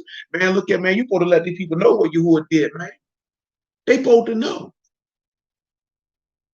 So what if they look at you as a, see, most of us right now, I don't want to, you scared to be looked at as a Christian. Nigga, use a cow. You know why you a coward? Because you worry about what people think and say about you. Screw what they think and screw what they say. You want to be accepted by a bunch of niggas who ain't even accepted themselves. You worry about being liked by niggas who don't even like themselves. So why do you care? That man to pass over your rebellion, but you don't want to declare that this man was honored and esteemed for passing over your sin. Come on, man. Come on, man. Come on, man. Listen again, man. Declare his esteem among the heathen. You reading clear in Proverbs 19:11. He said, it's his esteem to pass over transgression. It is his esteem to pass over your rebellion. It is literally his beauty for him to pass over your. That would have sound like to me. Sound like you want to be accepted by the persons of men.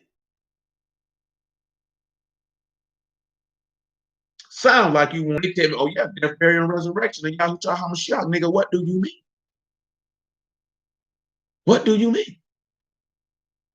What you thought I was gonna say something else? Oh, you thought I was gonna change it so I could get down with you, nigga? Screw you. When it come to that, nigga, I don't care about being down with you niggas, man. What that mean to me? I don't care what you say about me. I don't care what you think about me. I don't care. That nigga can't eat. So what that mean to me? Cause you think that's gonna hurt my feelings? He ain't no real Hebrew. What does that even mean? He ain't no real Israelite. Nigga, what does that even mean? Because if you was gonna say he ain't a real Hebrew, he ain't a real Israelite, what does that even mean?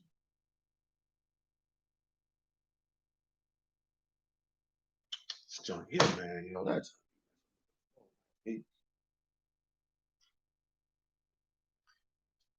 At the end of the day, somebody say you ain't a real Hebrew. So you telling me I ain't a real person who trusts in Elohim? Because that's what Eber did. That's what Shem did.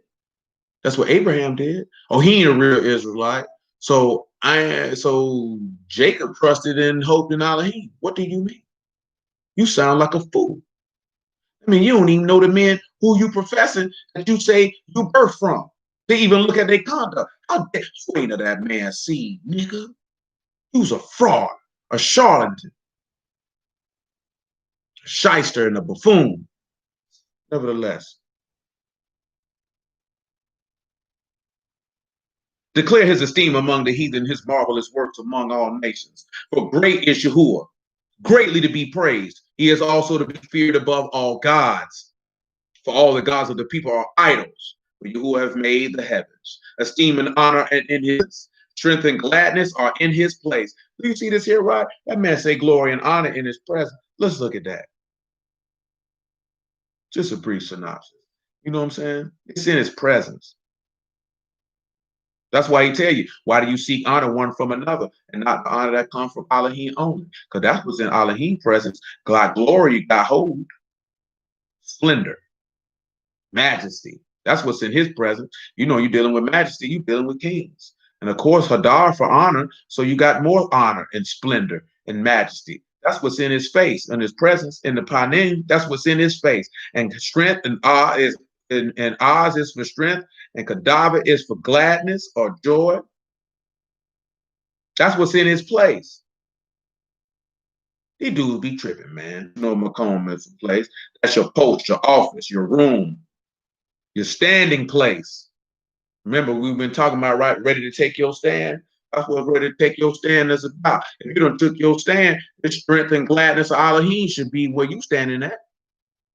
Well, why are you strong in Elohim? Because you trust in Elohim. Because trusting Yahuwah is everlasting strength. The joy of Yahuwah is your strength. So that's how you'll be able to take your stand. Man, these niggas frauds, man. Give unto Yahuwah, you kindreds of the people.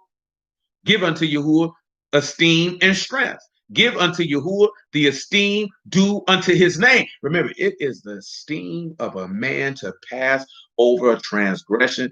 This man say, give unto Yahuwah the esteem due to his name, and bring an offering and come before him and worship in Yahuwah and the beauty of Kadash. Adara, Kadash ornament, adornment, excuse me, decoration, beauty, honor, glory of the king, a Kadash adornment of public worship. You have Hay, you have Dalit, you have Rosh, and you have Hay. Behold, the sun has been hung. Behold. You understand? That's all you got to do. And what is that when you say a Kadash ornament of public worship?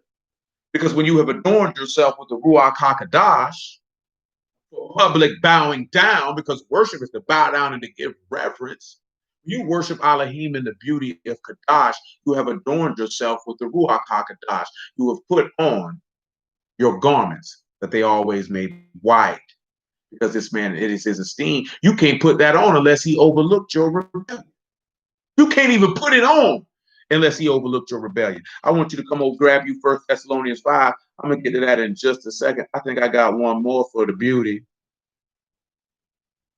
One more for the beauty of Kadash. Come over here to Psalms 29. Psalms 29.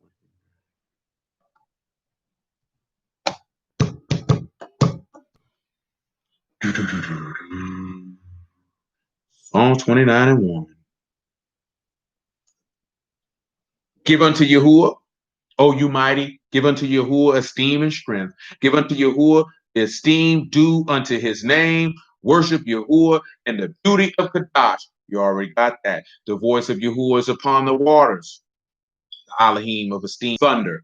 Yahuwah is upon many waters. The voice of Yahuwah is powerful. The voice of Yahuwah is full of majesty. The voice of Yahuwah break the cedars. Yea, Yahuwah break the cedars of Lebanon. He make them also to skip like a calf. Lebanon and Saron like a young unicorn. The voice of Yahuwah divide the flames of fire. The voice of Yahuwah shake the wilderness. The voice Yahuwah shake the wilderness of Kadash. The voice of Yahuwah make the hinds to calve and discover the forest, and in his temple do everyone speak of his esteem. Remember, Yahushua told you that destroy this temple and he'll raise it up in 3 days. Everyone who dwells in his temple will always speak of the esteem of Yahushua, because it's the esteem of a man to look over your rebellion. Let's sit back and look at that in Psalm 29 and 8. He said, everyone in these dudes claim they in the house of Yahuwah. They don't never talk about the man esteem. They don't never do it. All these niggas do is sit around and talk about themselves and what they doing. I tell you, I don't never hear these dudes talk about Yahuwah. You know what it is to a house. That's certified. That borderline swearing. Yahuwah sit upon the flood. Yea, Yahuwah sit king forever. Yahuwah will give strength unto his people. Yahuwah will bless his people with shalom. You understand? But if you're going to worship this man in the beauty of Kadash, again, if you dwelling in his temple, you will speak about his esteem. What is his esteem? That there's forgiveness with him, that he might be feared. Come back over here to Psalms 96. Notice I want you to see the 3 things, because it's almost all redundant. That when you deal with worshiping him in the beauty of Kadash and being adorned in that garment, that you continually see that you give esteem unto Yahuwah. Let's read it again. Psalms 96 and 1. Sing unto Yahuwah a new song. Sing unto Yahuwah all the earth. Sing unto Yahuwah, bless his name. Show forth his salvation from day to day. Declare his esteem among the heathen, his wonders among all people. I just want you to sit back and look at wonders, and I want you to pause. It is Palah. We've talked about this before in many days. Marvelous, wonderful, extraordinary, separate by distinguishing action, to beyond one's power, to be difficult to do, to be difficult to understand, to be wonderful, to be extraordinary, to separate an offering, an extraordinary, hard, or difficult thing to show oneself wonderful or be. So you ought to be telling these people he resurrected from the dead and bump if they don't like it. But see, you're not going to tell people that he resurrected from the dead because you don't believe it. See, I promise you, man, if you really sit down with a lot of these brews, bro, and watch how they try to shoo and poo-poo the fact that that man resurrected from the dead. Do you not know without his resurrection of the dead, boy, you start? Yes, you bear the burdens of the world. That is correct. Do you understand how serious that is, man? I want you to pause for a moment, and I really want you to sit back and think about that. I want y'all to do this. Do this here for me, please, if you would. I really desirous of your participation. What things would man not have extended to him from Elohim if Yahusha does not resurrect from the dead? Like, really sit there and think about that before you answer. What benefits, what things, what promises, what mercies would be withholden from you if Elohim don't resurrect from the dead? See, you can't push that away when you really sit back and you think about that. Without his resurrection, what do you lack? We're at 208. I give you to 209 and a half. I give you a minute and a half. Think. Indeed, resurrect from the dead, you do not get eternal life. Indeed, you do not get forgiveness. You do not receive the Ruach. You don't get any of those things. There is no covenant of Yasharal being reaffirmed. Indeed, you would still be in your sins. You don't get a heavenly city. You don't get to dwell with Abba and Shamahim. That's right. You don't get the inheritance. We're basically saying at the same time. You get to dwell with Abba. You never meet your Elohim. Elohim. Indeed, you don't get to reign. You don't get any of that. You don't get any of that. You can't push that notion to the side as if it is an irrelevant footnote. It is the basis of it that he defeated death by resurrecting. Without it, you have. And most importantly, I ain't gonna say most importantly, but it wasn't added, you don't get delivered from the hand of your enemies. You will stay in permanent exile under the subjection and dominion of your enemies. Indeed, you remain followers. That's even worse. You don't even have a God. You're a stranger and a pilgrim and a lost seed on the earth. And you trying to disregard it like it don't mean nothing. I told you before, man, nigga, we caught up in fiat currency. Man, screw that money these people got going on. Screw their land, screw their wealth, screw all of that junk. Man, all that junk passing away. You understand me? That's just a segue into tomorrow, Yahuwah willing. On the morrow, I should say.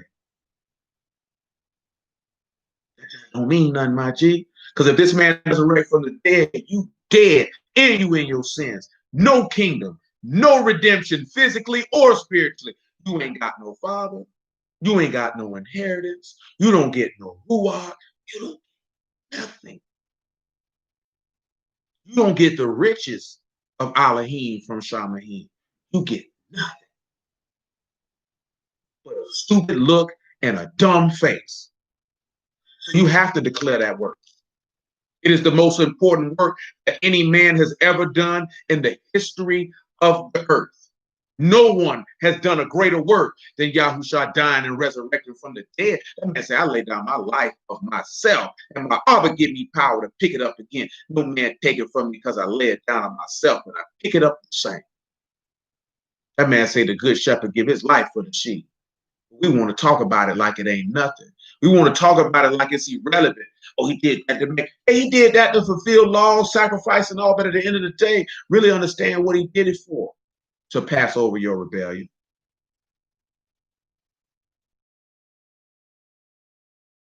That's love don't get no purer than that. That's why he told you that greater love had no man than this, that a man lay his life down for his friends. At the end of the day, you have to understand something. This Elohim, he became a man He suffered as a man and resurrected as Elohim all the same. He did not gain a single thing from doing it. All he got what was already was and placed back in the station where he already was. He didn't get anything for it. He did not get an extended benefit or increase at all in what he had done. All that was done in order to pass over your rebellion. And we want to talk about it like it's minuscule. It don't matter. Like, that's not Elohim. You don't trust in Elohim. Because if you did, you tell everybody you met. Niggas ready to go quick to tell somebody how much they love their wife and the stuff their wife do for them, and vice versa. But you don't want to tell nobody how much your Elohim loved you and what he did for you. Hypocrite. Sucker and a phony, as far as I'm concerned. Let them people know what it is, man. Don't be ashamed. Ain't that what Paul said? Don't be ashamed of the gospel of our Lord. Shoot, what you ashamed for? I was in suckers, man. They gonna serve the peace and tell on you. Play with it. They ain't got to like me because I don't care. I don't need no friends. I don't need no friends. You know I don't need no friends? Because we deal with family. That's why I don't need no friends. I'm the rest of you niggas. Ain't that what he told? He looked at you and said, he that sanctified, and he that sanctified all the one for we call, he ain't ashamed to call them brethren. So if we say we sanctified by the Lord, then we all family. So that's why I say that I don't need no friends. Because you niggas want to be friends. See, we desire to be a part of the family of Elohim, sons and daughters of Elohim. I don't desire to be down. I only desire to be down with Elohim. I don't desire to be down with man. I could care less. And remember, your master could care less. Verse 4, Psalms 96. For Yahuwah is great, greatly to be praised. He is to be feared above all gods. For all the gods of the nations are idols, but Yahuwah, you kindreds of the people, give unto Yahuwah the esteem and strength. Give unto Yahuwah the esteem due unto his name. Bring an offering, come into his courts. O worship Yahuwah in the beauty of Kadash. Fear before him all the earth. And again, it's to put that ruach on is what he's telling you. Say among the heathen that Yahuwah reign. Pause. Now look what it says in Psalms Isaiah 52, right? With that gospel. It says, say amongst the heathen that Yahuwah reign. The world also shall be established, that it shall not be moved. He shall judge the people righteous. 2 and 7, right? How beautiful upon the mountains are the feet of them that bring the tidings, that publish shalom, that bring the tidings of good, that publish salvation, that say unto Zion, Yo Elohim reigns. Now look what he just told you to do. Say among the heathen, telling them Yahuwah reign. You scared to tell? That bother you? But see, all you want to tell them about is remember, right? The word for reign is Malik. You telling them about a king. When you tell them Elohim reign, you telling them who is king. You telling them Yahweh. You telling them Elohim coming to sit upon the throne of earth and reign and judge every man according to his work shall be. And you're gonna be rewarded, and the righteous shall be exalted, and the wicked shall be brought low. You scared to tell them that. You scared to tell these Hebrews that for that matter. Because all you want to know, we're going to take the kingdom. Nigga, you ain't taking nothing. Yahuwah taking the kingdom, nigga, and he might let you in it. You ain't taking nothing. You ain't taking nothing from these people. I told y'all this before. I tell you this again. When you left out of Egypt, you ain't shooting their bullet, their arrow, their sword. You ain't do nothing. Yahuwah smashed them people. He going to do the same thing again. So you know that's him. You ain't going to do it because if you do it, you wouldn't give him the esteem. And you knew you wouldn't. That's why during the time of Gideon, they took that from us 300. And read the text. That man cut all them people down because, you know, if y'all went out there deep, you said you saved yourself. You wouldn't give esteem to Elohim. You niggas ain't no different in 2020. You faithless, unbelieving bastard. You want the honor and esteem. You don't believe in Elohim. You want to be Elohim and think we don't know. But we see you. We peeped the play. We see you. You's a square. You's a whole bust out here. You know what I'm saying? You can fool some of the people, but you can't fool all of us. And we see. And we just waiting on our Elohim. We know he'll render his judgment when he see fit. That's why we honor and esteem him, because he's just in all his doings. Let's continue.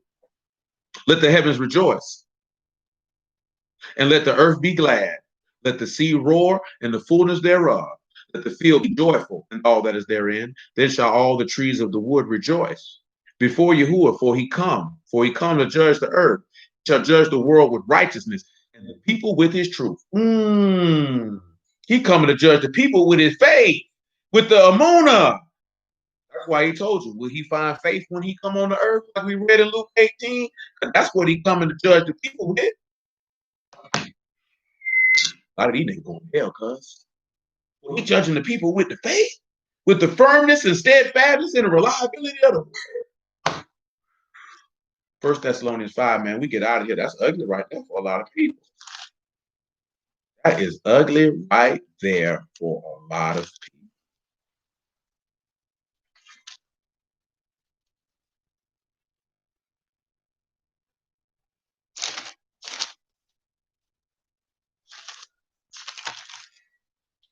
First Thessalonians chapter 5, man. Verse 4.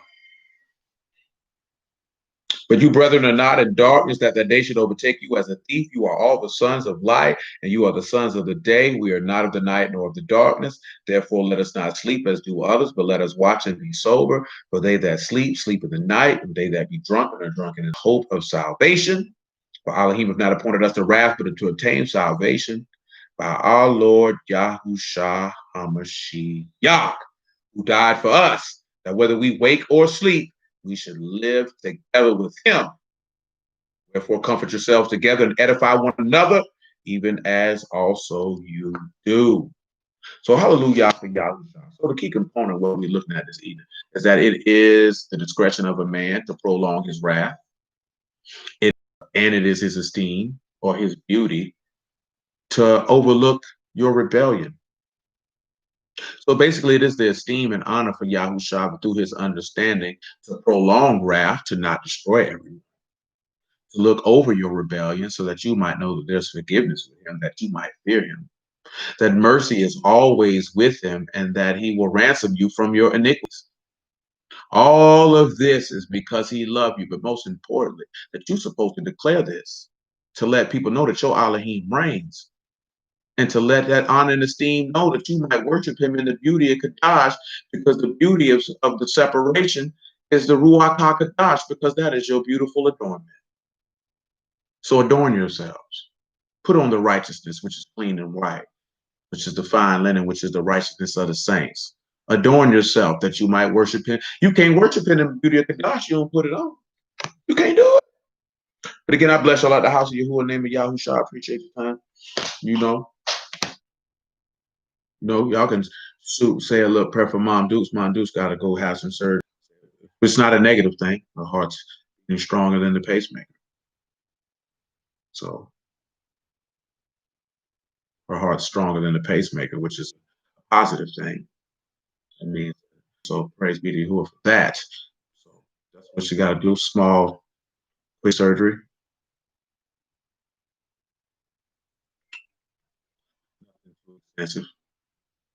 You know what I mean? But just sit back and consider. You know what I'm talking about? Weigh that out. It's a beautiful thing, man. Don't let nobody tell you to resurrect, to proclaim it. You let that be known. That's what you set your whole life on. That a man defeated death. You know what I'm talking about? That a man defeated death.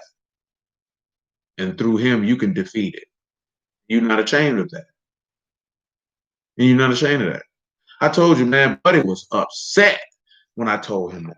I wish that there was witnesses to hear him. He was like, what does that mean to you? You know what I'm saying? Like when you go to talking about that resurrection, I've been telling y'all that for years, that Brews don't be talking about the resurrection from the dead. Yo. They don't talk about it. They don't talk about it. They don't preach that to people. They don't have people set their hope on that. And you're supposed to ask yourself, why? You're supposed to critically think that. Niggas around here talking about spiritual powers, running around here killing people.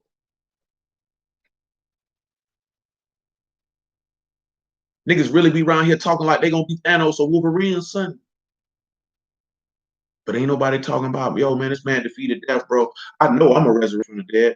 I mean, y'all gotta sit back and look at it, man. You gotta look at what Martha told the Lord, man. Martha looked him dead in the face and said, I know I see him again at the resurrection of the just.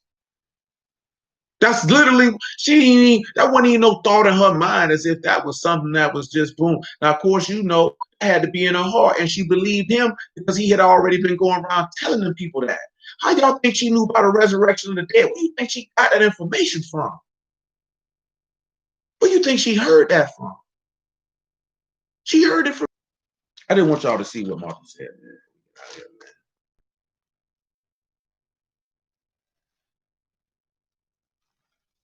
Right here in John 11, 24, 23. Yahushua said unto her, your brother shall rise again. Martha said unto him, I know that he shall rise again in the resurrection at the last day. She said, I know it. I know it. It does, Nietzsche. She said, I know it. I see him firsthand. Then she got the information, like you on the best side of the coin. Because you after and not before. Well, she said, I know I'll see him. I know he'll resurrect at the last day. I know it. Well, you're supposed to have that same level of confidence. You're supposed to be able to proclaim that the same fashion, man. Not worrying about what a brew gonna think and what a brew gonna. Indeed, it is. Matter of fact, I'm glad you said that, man. Check this out, right? Darius put this out here the other day, right? But not even say in depth, but more so isolated. More so isolated.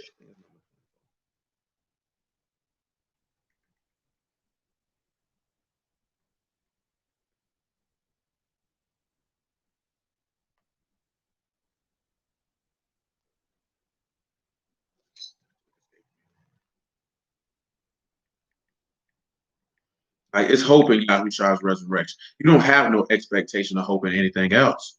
What else do you have hope and expectation? Ask yourself that question. Would the game the D-boy be out here talking? Number 23. I'm in the wrong spot. I wasn't. I'm in 24 or 23. Number 23, though. I want you to look at verse 8, right? He said, how shall I curse whom Elohim have not cursed? Or how shall I defy whom Yahuwah have not defied? See, you could take that as that's the same way that's how Pilate was looking. Y'all want me to curse the man, I ain't gonna curse him. And the curse here is to denounce or to express indignation. Or from the top of the rocks I see him, Mount of Olives, and from the hills I behold him. The people shall dwell alone.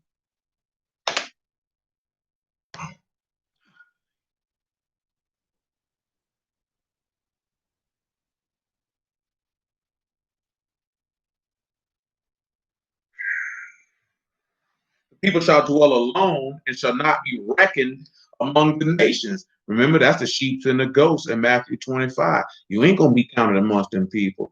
Reckon this to Shah.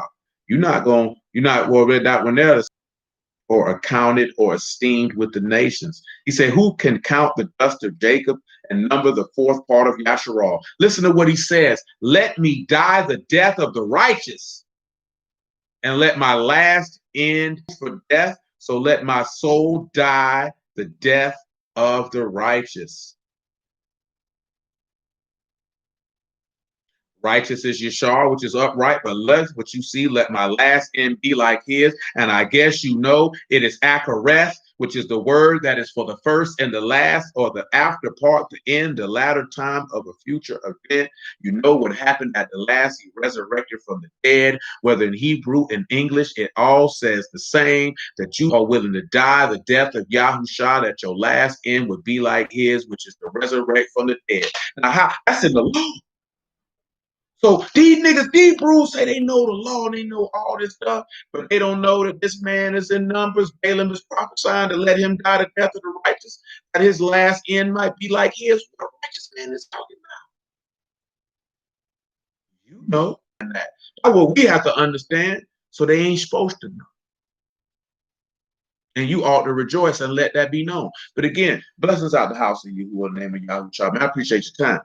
You will pick it up on tomorrow. You know what time and you know what it is. You who are willing will do it again.